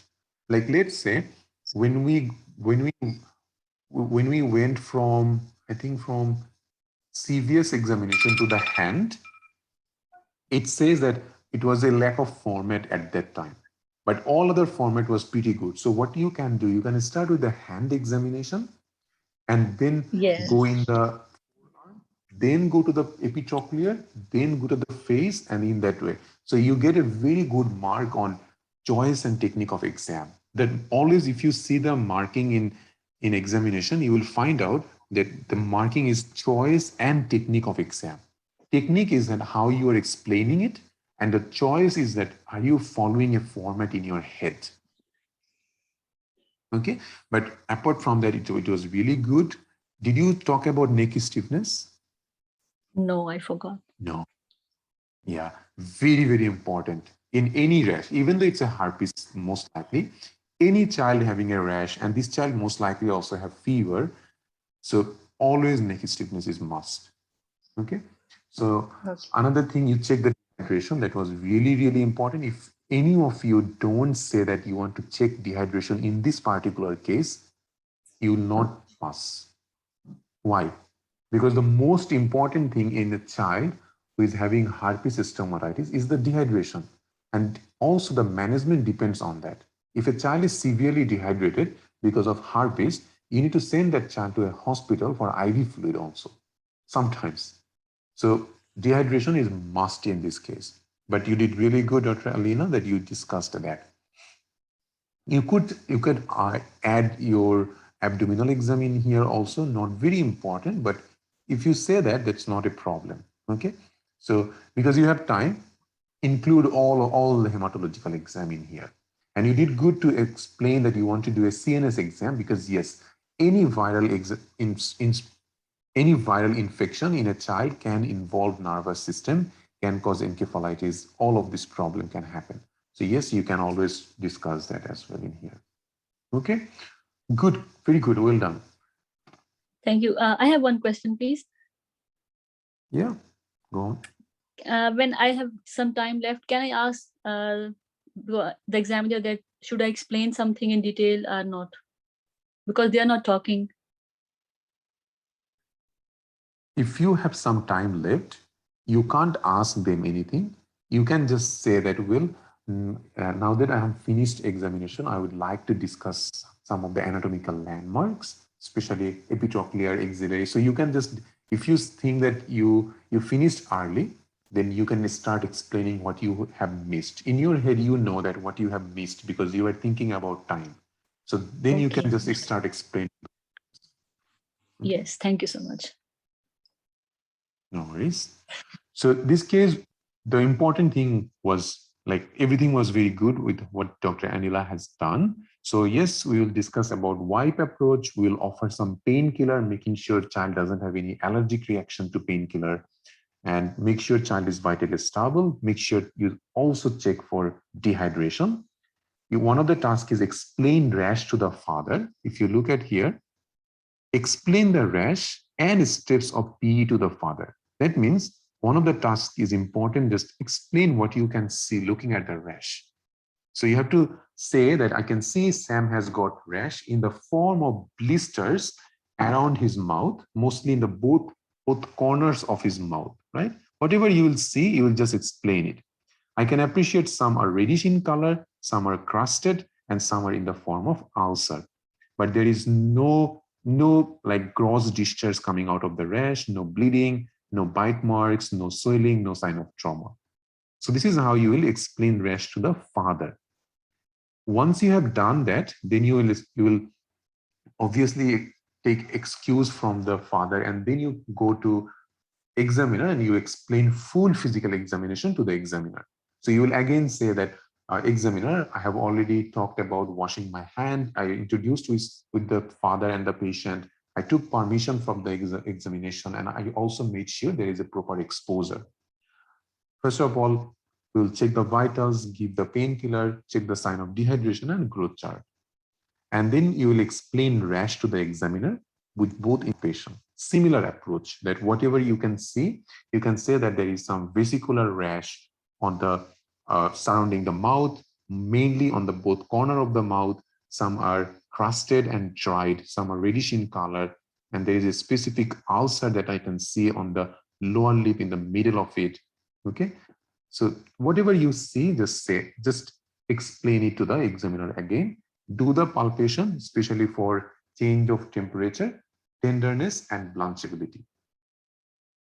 And then you just follow the similar approach, starting with the hand, face, mouth. In the mouth, you talk about all of it. Remember one thing, sometimes because herpes stomatitis rash is very painful, you don't want to irritate the child too much. So if you say that, well, I would not check for any tenderness because it's very painful, so I will not irritate the child anymore. So you can just skip some of it because it's so painful. You don't need to check tenderness over these areas.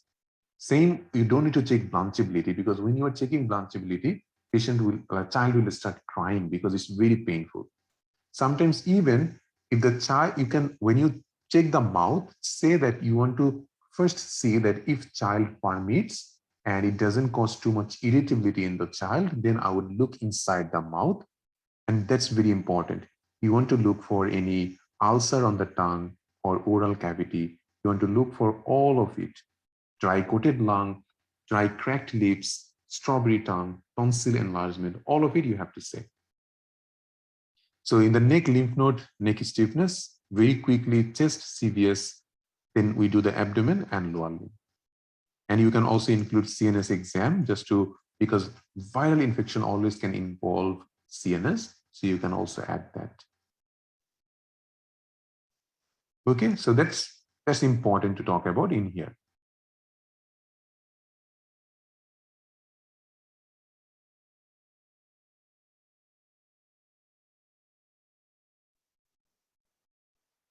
So if time finish, its stem will disappear from the screen, and also invigilator will say that time is up.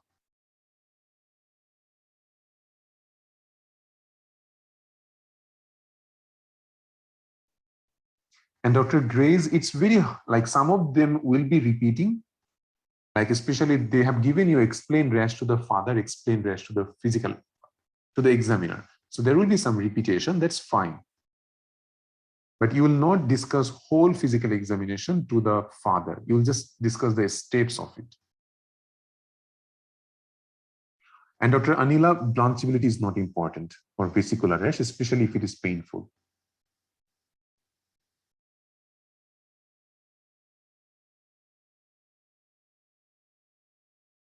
So it's very easy, Dr. Itza, maculopapular rash. I will show you the rash. Okay, let's see. Should we mention about cranial examination as viral encephalitis can be a complication? Yes. So we will just say that we would very quickly, you will say that you want to check the central nervous system, including the cranial nerves, especially looking for inspection, tone, power, reflex, and sensation. You don't need to discuss what cranial nerve you would like to do. Not important. You can just say that you'd like to finish with that.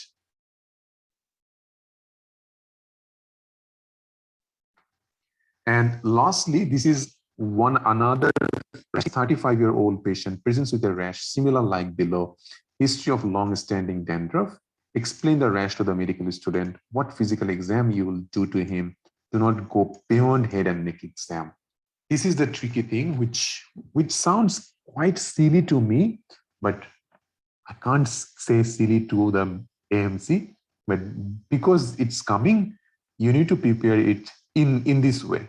So if something is written like that, do not go beyond head and neck examination. That means you can only examine head, scalp, hair, and also all the facial structures and neck. So everything that you can do in here, you do that. Okay. Have seen some past feedback, so make sure that you follow that as well. So in that case, if any of you can explain what you can see in here, I'll see that how you can explain this rash. Anyone?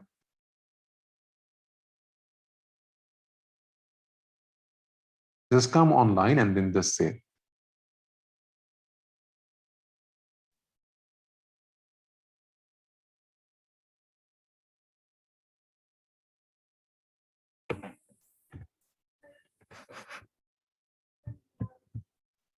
Any of you, Dr. Azhar? You Hello. unmuted. Hello. Yeah. Good evening. Well, for the description of this rash, can you hear me, doctor? Yeah. Go on. Yeah. This is a scaly plaques. Actually, they are big elevated areas, red, covered with white scaly, silver-colored scales. It's extending from the neck up to the scalp. This is it. Okay, that's good. Very good. Anyone else want to discuss? Can I have a go first? Yeah, go for it, Dr. Pativa. Yeah. So on inspection, this seems to be a well-demarcated rash extending on the nape of the neck. There are well-demarcated maculopapular on an erythematous base with white scaly lesions that I can see. On inspection, the lesion seems raised. On palpation, for palpation, I like to go ahead putting on a pair of gloves to have a closer inspection at the closer look at the rash. I'll confirm whether the rash is raised by palpating it, and feel for the margins and look for any tenderness if it is present. Then I'd like to go ahead and part the hair and do the examination of the rest of the scalp, looking for the extent of the rash that is present. Because I can just see it's in the margin, I like to examine the whole of the scalp by parting the hair, looking at the extent of the rash itself. After this, I like to go ahead and do the examination of the cervical lymph nodes. For these, I think that's how I would go ahead with this. Yeah, very good, very good. What do you think that this could be the cause? I mean, they have mentioned dandruff, but it could be a psoriasis. Yeah. How we differentiate between a psoriasis rash and a seborrheic dermatitis rash? We will kind of scratch the rash and the was it the ospit sign? I just forgot. Yeah. So sign. normally, if it is a case or if it's a seborrheic dermatitis, if you scratch it, you will be able to rub it off. Okay, like this white scale that you can see on the top, you will be able to rub it off, and it will just just like a dandruff, you will be able to rub it out. But if it is a psoriatic rash, you will not be able to rub it, and also if you scratch it, you will have kind of like on the top of this rash there will be another rash. Okay, so that's your ospit sign, Kobner phenomenon that will be positive in here. Okay. Another thing is the appearance of the rash is very important. When you get a thick, well demarcated, adherent rash like that, and on the top there is a silvery white scale, we always think it as a psoriasis first. Because in case of seborrheic dermatitis, you will get kind of yellowish, greaseous. So it's kind of yellow rather than this whitish. It can be whitish in case of seborrheic as well, but we need to always be very careful about these sort of cases because we don't want to miss psoriasis. Seborrheic dermatitis doesn't cause any harm, but psoriasis is an important diagnosis which we don't want to miss. So if you look at this rash, this is what it looks like. Like usually see that you will see this kind of like this all over the scalp. There will be some kind of greasy stuff. Okay, in exam, sometimes it's very confusing between these pictures because it looks like pretty much similar to seborrheic. So if you're not sure that what is the likely cause, then don't say it. Give some differential only. Just say that it could be seborrheic dermatitis, it could be psoriasis. Okay, just give some differential. Don't say exact diagnosis if you are not sure or if you're confused. But this one, if you get something like that, this is psoriasis. But it's very good you explained it, Dr. Pratibha. It was really nice. Thank you. Thank you, Doctor. Yeah. Okay, so normally on inspection, you can see there is a red, well demarcated, raised, thick, adherent rash with a white, silvery white scaly lesion in the nape of the neck. Okay, so that's on inspection that you can see, and obviously on palpation you would confirm that if it is raised or not, and if it is tender, any raised temperature, you will also check for the extension of this rash, especially looking into the scalp and the hair. You will check for this rash all over the body for a similar kind of rash as well. Now, on the rash, you can do Auspitz sign check and Koebner phenomenon.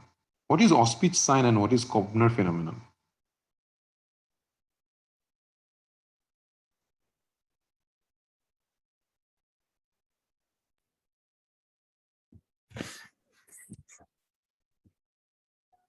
Hello? So if you remove the surface of this scale, then there will be a pinpoint bleeding on that area. Okay, so it's a small bleeding point after removal of the scales, and that's positive in case of psoriasis. What is Koebner? Koebner phenomenon is, let's say you scratched it or you made a trauma on that rash or anywhere in the skin, there will be new skin lesion on that skin. So usually in response to some trauma, even not just in this neck area, anywhere in the body, if you just make a trauma or if you just cut it, there will be new lesions appearing on that area. Okay, that's called Koebner phenomenon. So in this particular rash examination, you will explain the rash, and then what physical examination you can do. You will obviously check the whole head and scalp for the extension of this rash. You look for any other rash in the scalp. You'll palpate the rash or palpate the head also. Okay. And once you have done that, then you will come to the face. In the face, what you can do, you can check the eyebrows for similar kind of rash. You can check the eyelashes.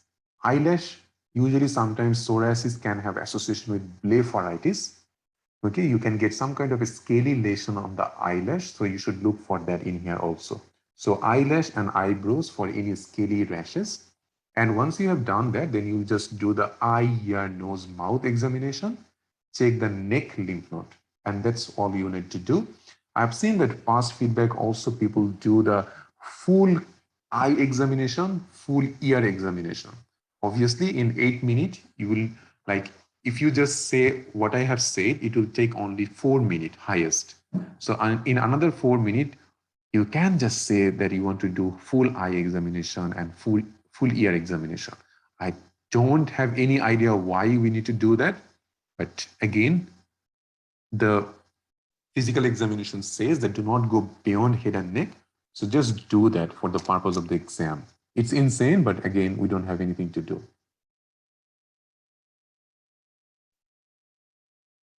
Yeah, check hairline also, that's right. It's a good idea to wear gloves to palpate the rashes. It's a good idea, but it's not needed always unless you see some discharge is coming out, so, or it seems infectious. But it's very good way in face-to-face exam. If you are palpating a rash, always try to wear the gloves.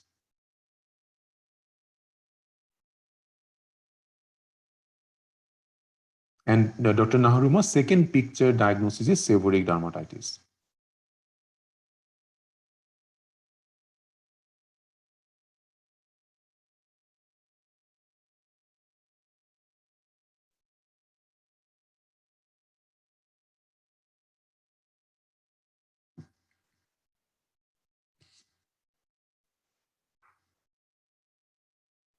Cool.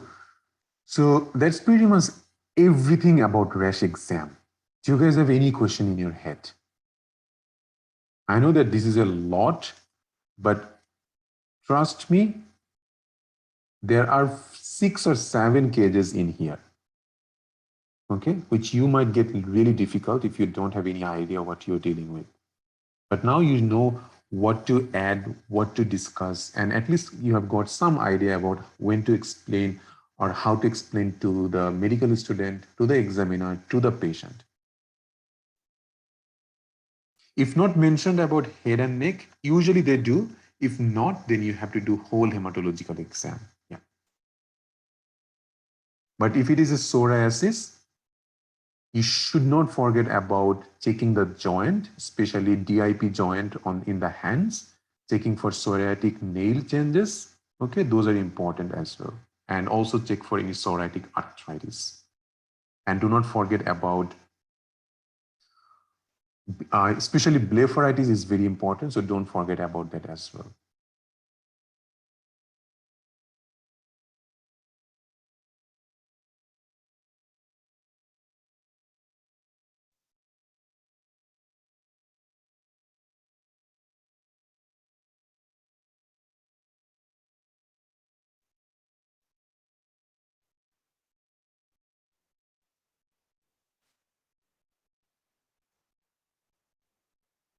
So any of you, Dr. Naharuma, Dr. Itza, when you explain a rash, you need to look at the rash first.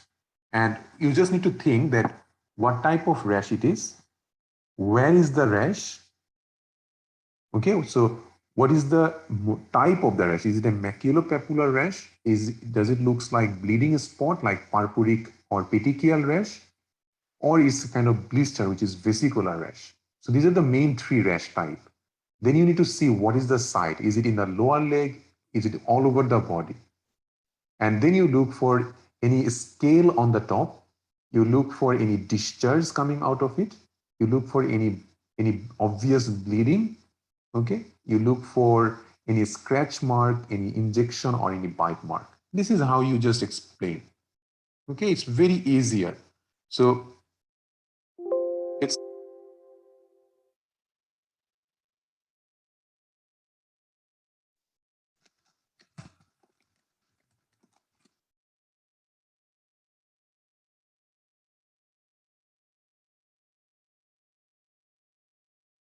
this is some kind of petechial rash, you can see.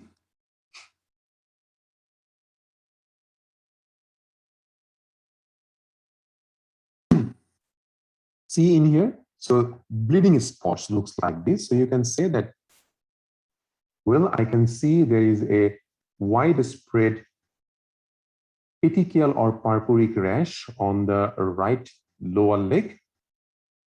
I can't say the extent and distribution of the rash because I can only see the lower leg. Okay, but there is no obvious discharge, no scratch mark, no oozing, no bite marks. So this is your inspection. In the inspection, mainly you look for what is the type of the rash, extent of the rash, any discharge, bite mark, injection mark, scratch mark. And then you want to palpate this rash. You want to palpate the rash for temperature, tenderness, and blanchability. So that's how you explain always. Whatever you see, you just talk about it. But important is the type of rash. You don't want to say vesicular rash in here. And let's say maculopapular rash. Maculopapular rash are very widespread.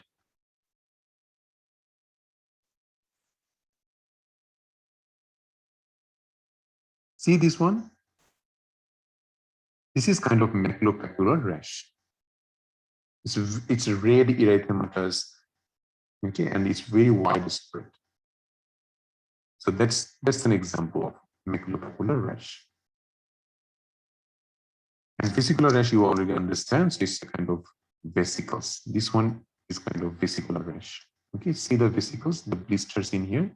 So that's your vesicular rash, and there is an ulcer in here. Okay, cool. Now let's start with the wrist cut injury. I'm not sure that if we will be able to finish it, but let's start. And this is one of the hard one also. So let's see how it goes.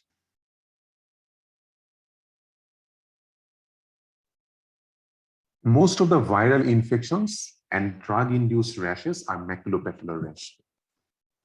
Okay, if only the ITP, that means anything which involves with your platelet, then that gives you a purpuric rash. ITP, sometimes HSP give you a purpuric rash. Leukemia gives purpuric rash. Meningococcemia gives purpuric rash. Okay, and these are non-blanchable rash. So 30 years old male came with a knife injury at the flexor aspect of the left wrist. Bleeding has stopped with pressure.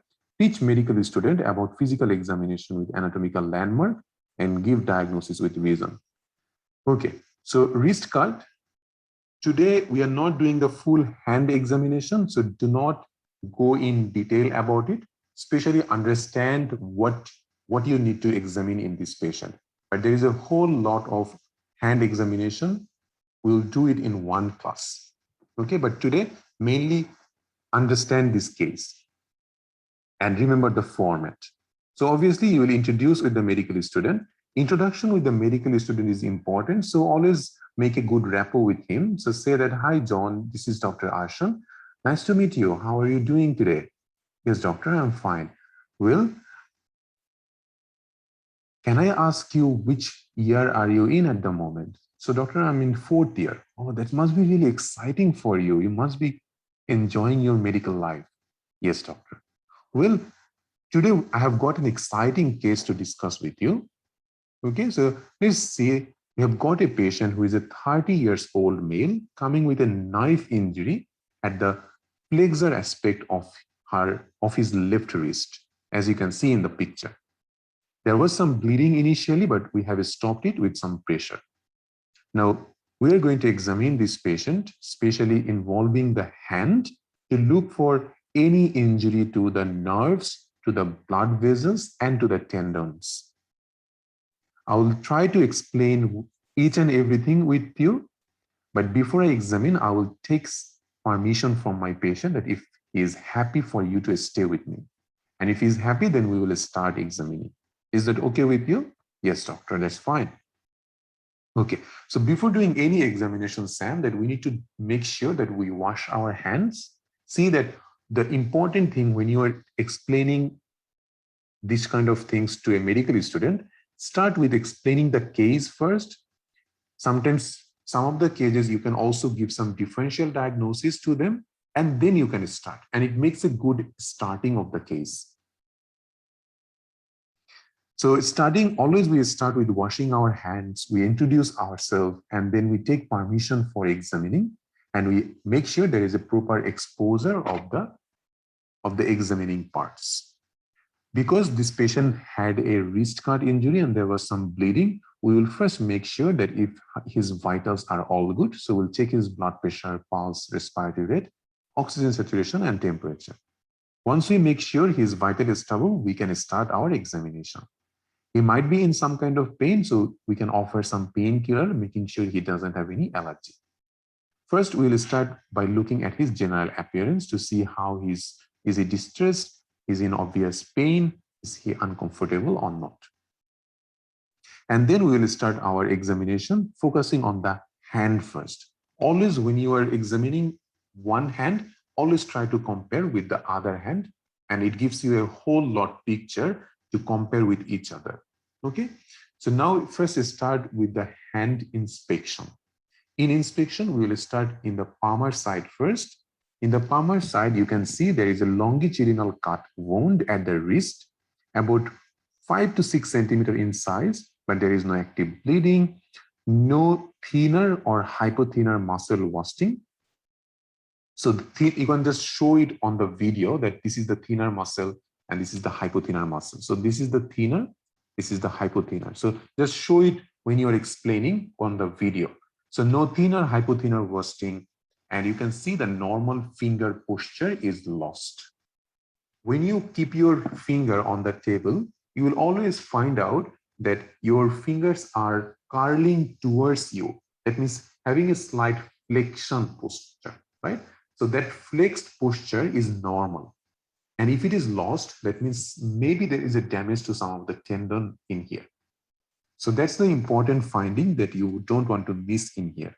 So what is the finger posture? Is it normal semi-flexed or if it is lost? And then we ask the patient to turn over their hand and we look in the back of the hand, which is the dorsum. So you're looking for any swelling, scar, redness, rash, any bony deformity, any muscle wasting, any sign of trauma or any nail changes. So in inspection, we always follow this SSRR BMD. This is a mnemonic which you can use in any inspection. So a scar, swelling, redness, rash, bony deformity, and muscle wasting. Okay. Then come to the feel. So once we have finished the inspection, then we will feel the hand, especially doing the palpation. So in palpation, there are mainly 4 things that we check. We check temperature, tenderness, pulse, and capillary refilling time. So when you check the temperature, always use the back of your hand. Start with the normal hand first, and then compare it with the affected arm. So with the dorsum of your hand, first check the temperature on the normal hand, and then check the temperature on the affected hand. Look for any change in temperature, like if it is cool, that suggests that this part of the hand is not getting enough blood supply. Okay, in here you are not looking for raised temperature, you're looking for cool periphery, right? Because you're looking for mainly like if the arterial circulation in that hand is well enough. Then check the radial pulse and then apply a gentle pressure to the distal phalanx of one of the patient finger for about 5 seconds and then release.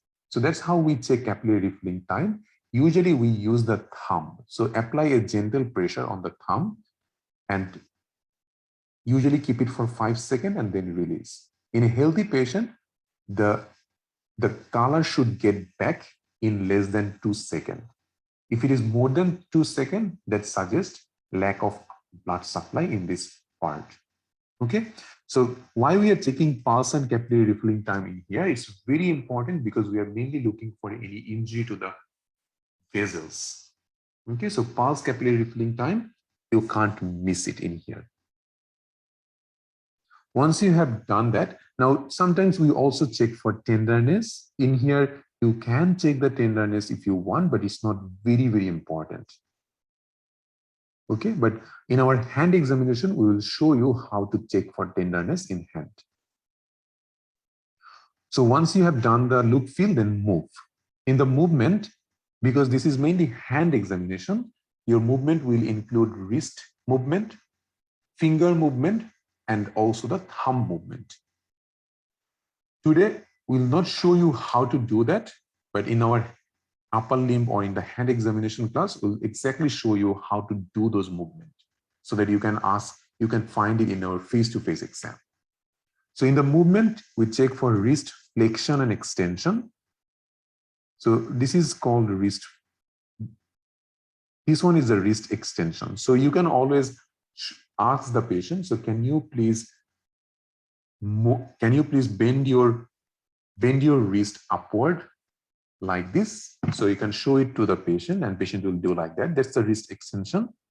And then just bend it downwards. That's your flexion. So wrist extension, flexion is important. Now wrist flexion is done by one of the tendon and muscle, which is flexor carpi ulnaris, flexor carpi radialis. Especially along the flexor aspect of the hand in here, there are flexor carpi ulnaris and flexor carpi radialis, which both of them can be affected in here, and you can have a loss of wrist flexion. Okay, so that would be one of your positive finding in here. Then in the finger, there are movements of 4 movements: finger flexion, extension, abduction, adduction. In this case, usually there will be loss of finger flexion. So all the flexions will be affected because the flexor aspect of the hand is involved. If it was the radial, if it was the extensor aspect, then mainly radial nerve will be affected. But when your flexor aspect is affected, in here the nerve and ulnar nerve. So these 2 nerves will be affected, including all the muscles which can be in here. So in the finger, we have to check the finger flexion, extension, abduction, adduction. Again, we will show it to you how to ask it and how to do it. But if you look at a picture in here, you will understand it as well. So look at here. So this is finger abduction. So you just ask the patient, can you move your fingers away from each other like this? So that's abduction. And then close your fingers like this. That's adduction. Okay. And finger flexion extension is bend your fingers towards yourself. That's flexion. And straight your fingers. That's your extension. So finger flexion, extension, abduction, adduction. Now remember one, not this one yet. In here, there is a loss of finger flexion is the most likely finding that you would get. Because all others, extension, abduction, adduction, is not usually affected. That usually given by other, especially the radial nerves. But finger flexion, we'll discuss what are the muscles and tendons and nerves supply this finger flexion, and you will know. Especially ulnar nerve is very important for that. And there are flexor digitorum superficialis and flexor digitorum profundus, which helps with your finger flexion. After finger movement, you will also discuss about the thumb movement. Thumb itself has 5 specific movements: flexion, extension, abduction, adduction, and opposition. Have a look in here. So these are the 5 movements. Flexion.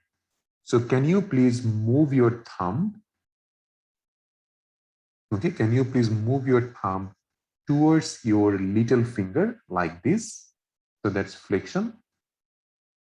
And can you please move your thumb away from your index finger? That's extension. Can you touch your thumb with the little finger and making a ring? That's opposition. And then can you touch your thumb with the index finger like this? That's adduction. And just move away your thumb from the index finger like this. That's abduction. So you will show it to the patient and patient will just follow you. So these are the thumb movement: flexion, extension, abduction, adduction, and opposition. Now, in case of flexor aspect injury, you might get loss of thumb flexion, abduction, adduction, and opposition. So most of these movements are mainly given by median nerve and ulnar nerve. Only extension of the thumb is given by radial nerve. So if median nerve and ulnar nerve is damaged, then you can get all of it, all of these positive findings. Once you have done the wrist, finger, and thumb movement, then you need to check for tendon injury. The most important tendon injury that you look for in here is the finger flexion, which is done by flexor digitorum profundus and flexor digitorum superficialis. Have a look at this one. So if you look at this picture, you can see that this is the wrist. This is your flexor retinaculum. That's your flexor carpi, which actually causes flexion of your wrist. This is the thumb, if you look at here. And if you look in this case, this is a group of muscle which gives supply to all the fingers. So all the 4 fingers are supplied by flexor digitorum profundus, flexor digitorum superficialis.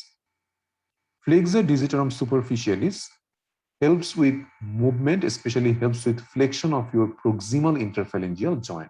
So PIP joint is mainly done by FDS, whereas it's profundus, which gives both PIP and DIP joint flexion.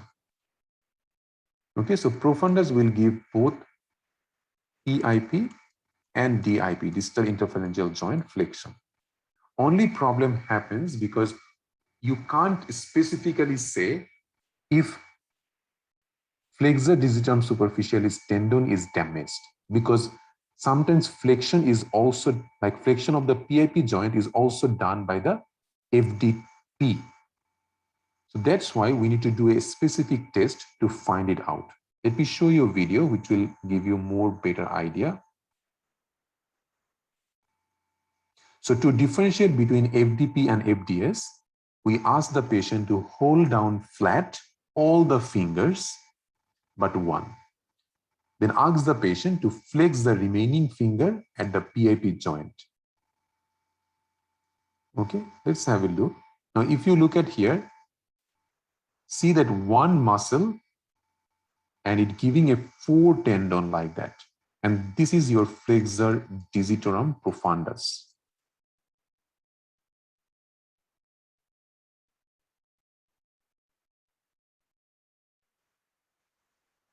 Now let's look at how we perform this test. This is the most important one in this particular case. So let's say you have to read an incredibly long email from your boss that you have to finish before the... When a patient has an injury that may have involved the flexors of the fingers, we need to examine those. There are 2 flexors to each finger. One is the FDP, the flexor digitorum profundus, and the other is the FDS, flexor digitorum superficialis. So the first thing to look at is whether they have a normal cascade. So the normal cascade we can see here, when the patient is relaxed, the fingers are flexed at different amounts. If the patient is, for some reason, unable to comply with a full examination, for instance, in a very small child or someone who is unconscious, then the thing to do is to squeeze the forearm. And you can usually then get gross composite flexion. You move around a little bit, you should then get all 4 fingers in, and you can see whether or not there is continuity of the flexor. It's not needed for your exam. Specific examination of them in a patient who is able to comply with you. As I say, there are 2 tendons. We want to examine both the FDP and the FDS. FDP is a mass action muscle in which one muscle has 4 tendons and flexes all 4 fingers. So to examine the FDP of the index finger, I would stabilise the middle phalanx and ask the patient, can you bend down the tip of your finger for me, okay, and press against me. So what you are doing in here, so when you are actually trying to find out the FDP function, so you can just hold the PIP joint like that, and you ask the patient to bend their distal phalanx. If a patient is able to do that, that means their FDP is working. Because FDP helps with DIP joint flexion. So flexion against resistance of the FDP. That one's easier. The FDS, on the other hand, flexes at the proximal interphalangeal joint, but so does the FDP. So in order to...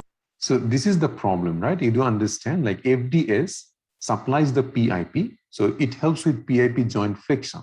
So does the flexor digitorum profundus also. So how you know that FDS is working? So that's why this is what you need to do. Isolate the FDS flexion. In order, so does the FDP. So in order to isolate the FDS flexion, we have to handicap the FDP. And because it's a mass action muscle, we can do that by holding all the other fingers straight and asking the patient again to bend that finger down. Now, because the FDP is a mass action muscle and we've held it out in full flexion, when she bends the proximal interphalangeal joint, the only tendon that can be doing that is the FDS. If you bend it down and hold it for me, I can prove that FDP is not having any action there because it is completely slack at the DIP joint. So do you guys understand what they have done? So this is how we need to examine this patient just to rule out FDP and FDS injury. And this is the only hardest part in here, which you might get a little difficulty to understand, and that's okay. Look at this video sometimes again after the class, and you guys will feel better.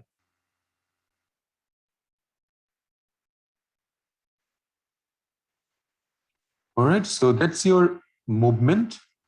The only important thing that you need to discuss this FDP and FDS. When you're explaining it to a medical student, first say what is flexor digitorum profundus, what is flexor digitorum superficialis, what is their job, and say that flexor digitorum profundus, it helps with flexion of both proximal interphalangeal joint and distal interphalangeal joint, whereas FDS only helps with PIP joint flexion. Now, to check the FDP function, we can only ask the patient to bend their distal phalanx, okay? But when we want to check the FDS tendon itself, we can't be sure that if the FDP is working there. So just to avoid that, we hold down all other fingers but one, and then ask the patient to bend the one finger, okay? And if the patient is able to bend, then that means FDS is working. So that's your movement. After movement, there are two things in this case that you need to check: power and sensation. Now, in your palmar aspect of the hand, there is median nerve and ulnar nerve, which gives supply. Median nerve supplies the 3.5 fingers. So this blue one is median nerve. So thumb, index, middle, and half of the ring fingers. And then this part is given by the ulnar nerve. And the dorsal aspect, 3.5 fingers, this part is given by the radial nerve. Okay, and this part is ulnar nerve. So when you check sensation, you need to check sensation in these areas, looking for any nerve injuries.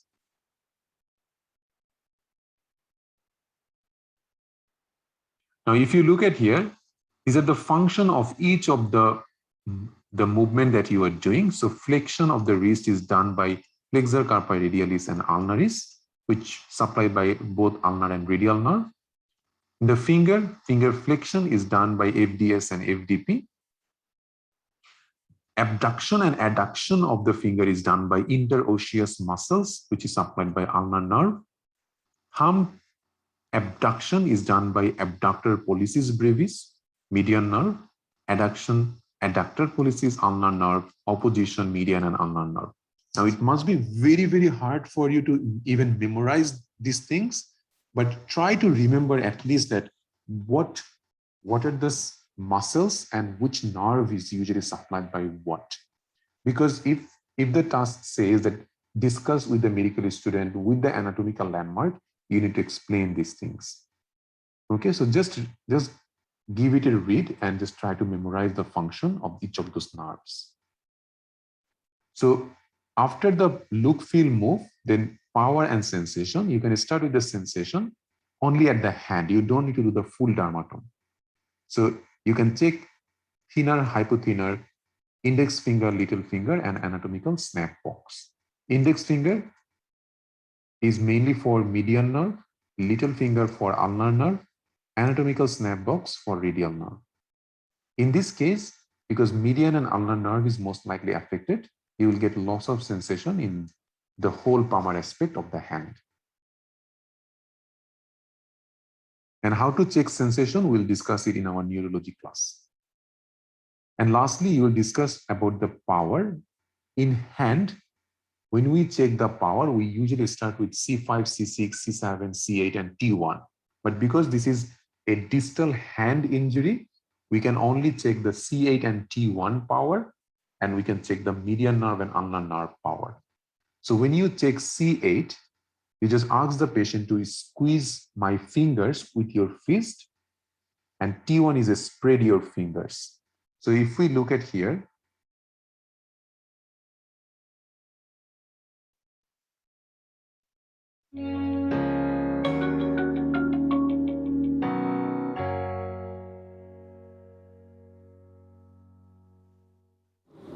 Hello, my name is them. So this is called a spread your fingers, if you see, and you will try to close the fingers. This is spread the fingers. This is supplied by T1 nerve that can be damaged. And this is your wrist extension and flexion so that you can see.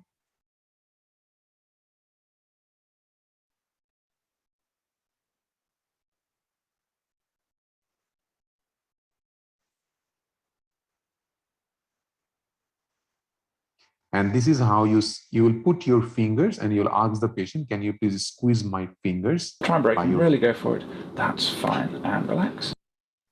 Okay, so that's your C8. So C8 and T1, this is how you will explain it.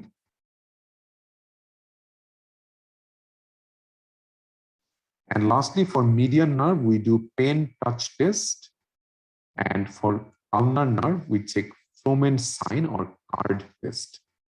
We'll discuss all of it in our hand examination class. Okay, so for power C8, T1, pen touch test, and Froment sign, this is pen touch test, and this is your card test. We'll discuss about that. Don't worry on that. Okay, so for median nerve, pen touch, and for ulnar nerve, Froment sign, you can get positive findings in here because most likely these two nerves will be affected. Once you have done the power, this examination is over. So look, feel, move, power, and sensation, that's the format. And diagnosis, depending on what you get, you will say that most likely it's a severe deep knife wound of the wrist and affecting all the flexor tendon of the wrist and hand, and most likely also involving the median and ulnar nerve. It always depends on what findings you get in your exam. If you don't get any findings, especially in online exam, you just explain all of it. There is a handbook condition 50, exactly similar like this case. If you have any confusion, give it a read also. Cool. So that brings us to the finishing of tonight's class. I know that I took a lot of time, but normally it is supposed to be a 2.5 hour class. But that's fine. We normally, in physical examination, initially we need to take some time because if it's totally new for everyone and a lot of discussion needs to be done. I guess that you guys at least understand like how important it is and also how difficult this could be. Without any proper guideline, without any proper understanding or format, physical examination can be really hard. And it needs a lot of experience, and you need to practice it a lot. Without a lot of practice, it will never ever get into your head.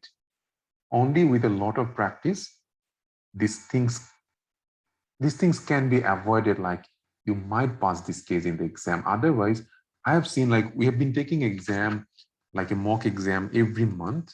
Only thing that I find that physical examination cases, even the very, very good students are doing really bad in that particular case. So make sure that you are very familiar with all of these cases and practice a lot, making sure a format of physical exam is in your head. You can explain in your own way, whatever simple way you can, that's totally fine, but format should be in your head. Like whenever you get a hand examination like that, in 2 minutes outside, you will think, well, I'm following look, feel, move, power, and sensation. Especially for this patient, this is in the flexor aspect, I need to think about median and ulnar nerve. So that goes directly in your head, and you just follow that.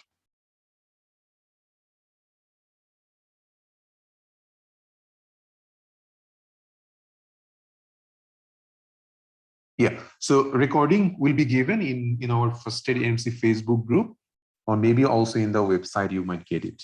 Okay, so any question, guys? For any of you who are not still a part of the course, especially for this physical examination course, if you still want to get enrolled, make sure you send us an email or an inbox.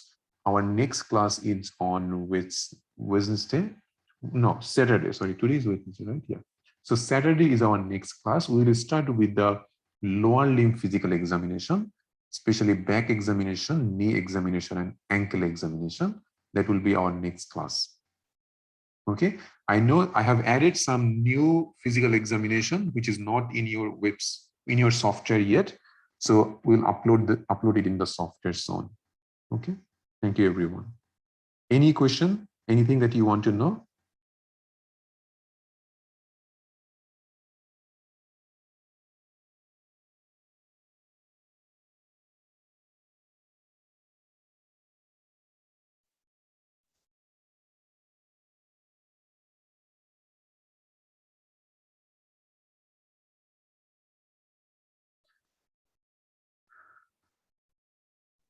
Yeah, classes start at the same time.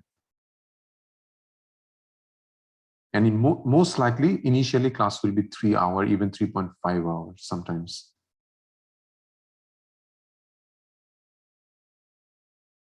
Yeah, we will upload the physical examination notes just after the class, because sometimes we add new things. So that's why I don't usually put the slide before, but after the class. So I'll put the slides on your software.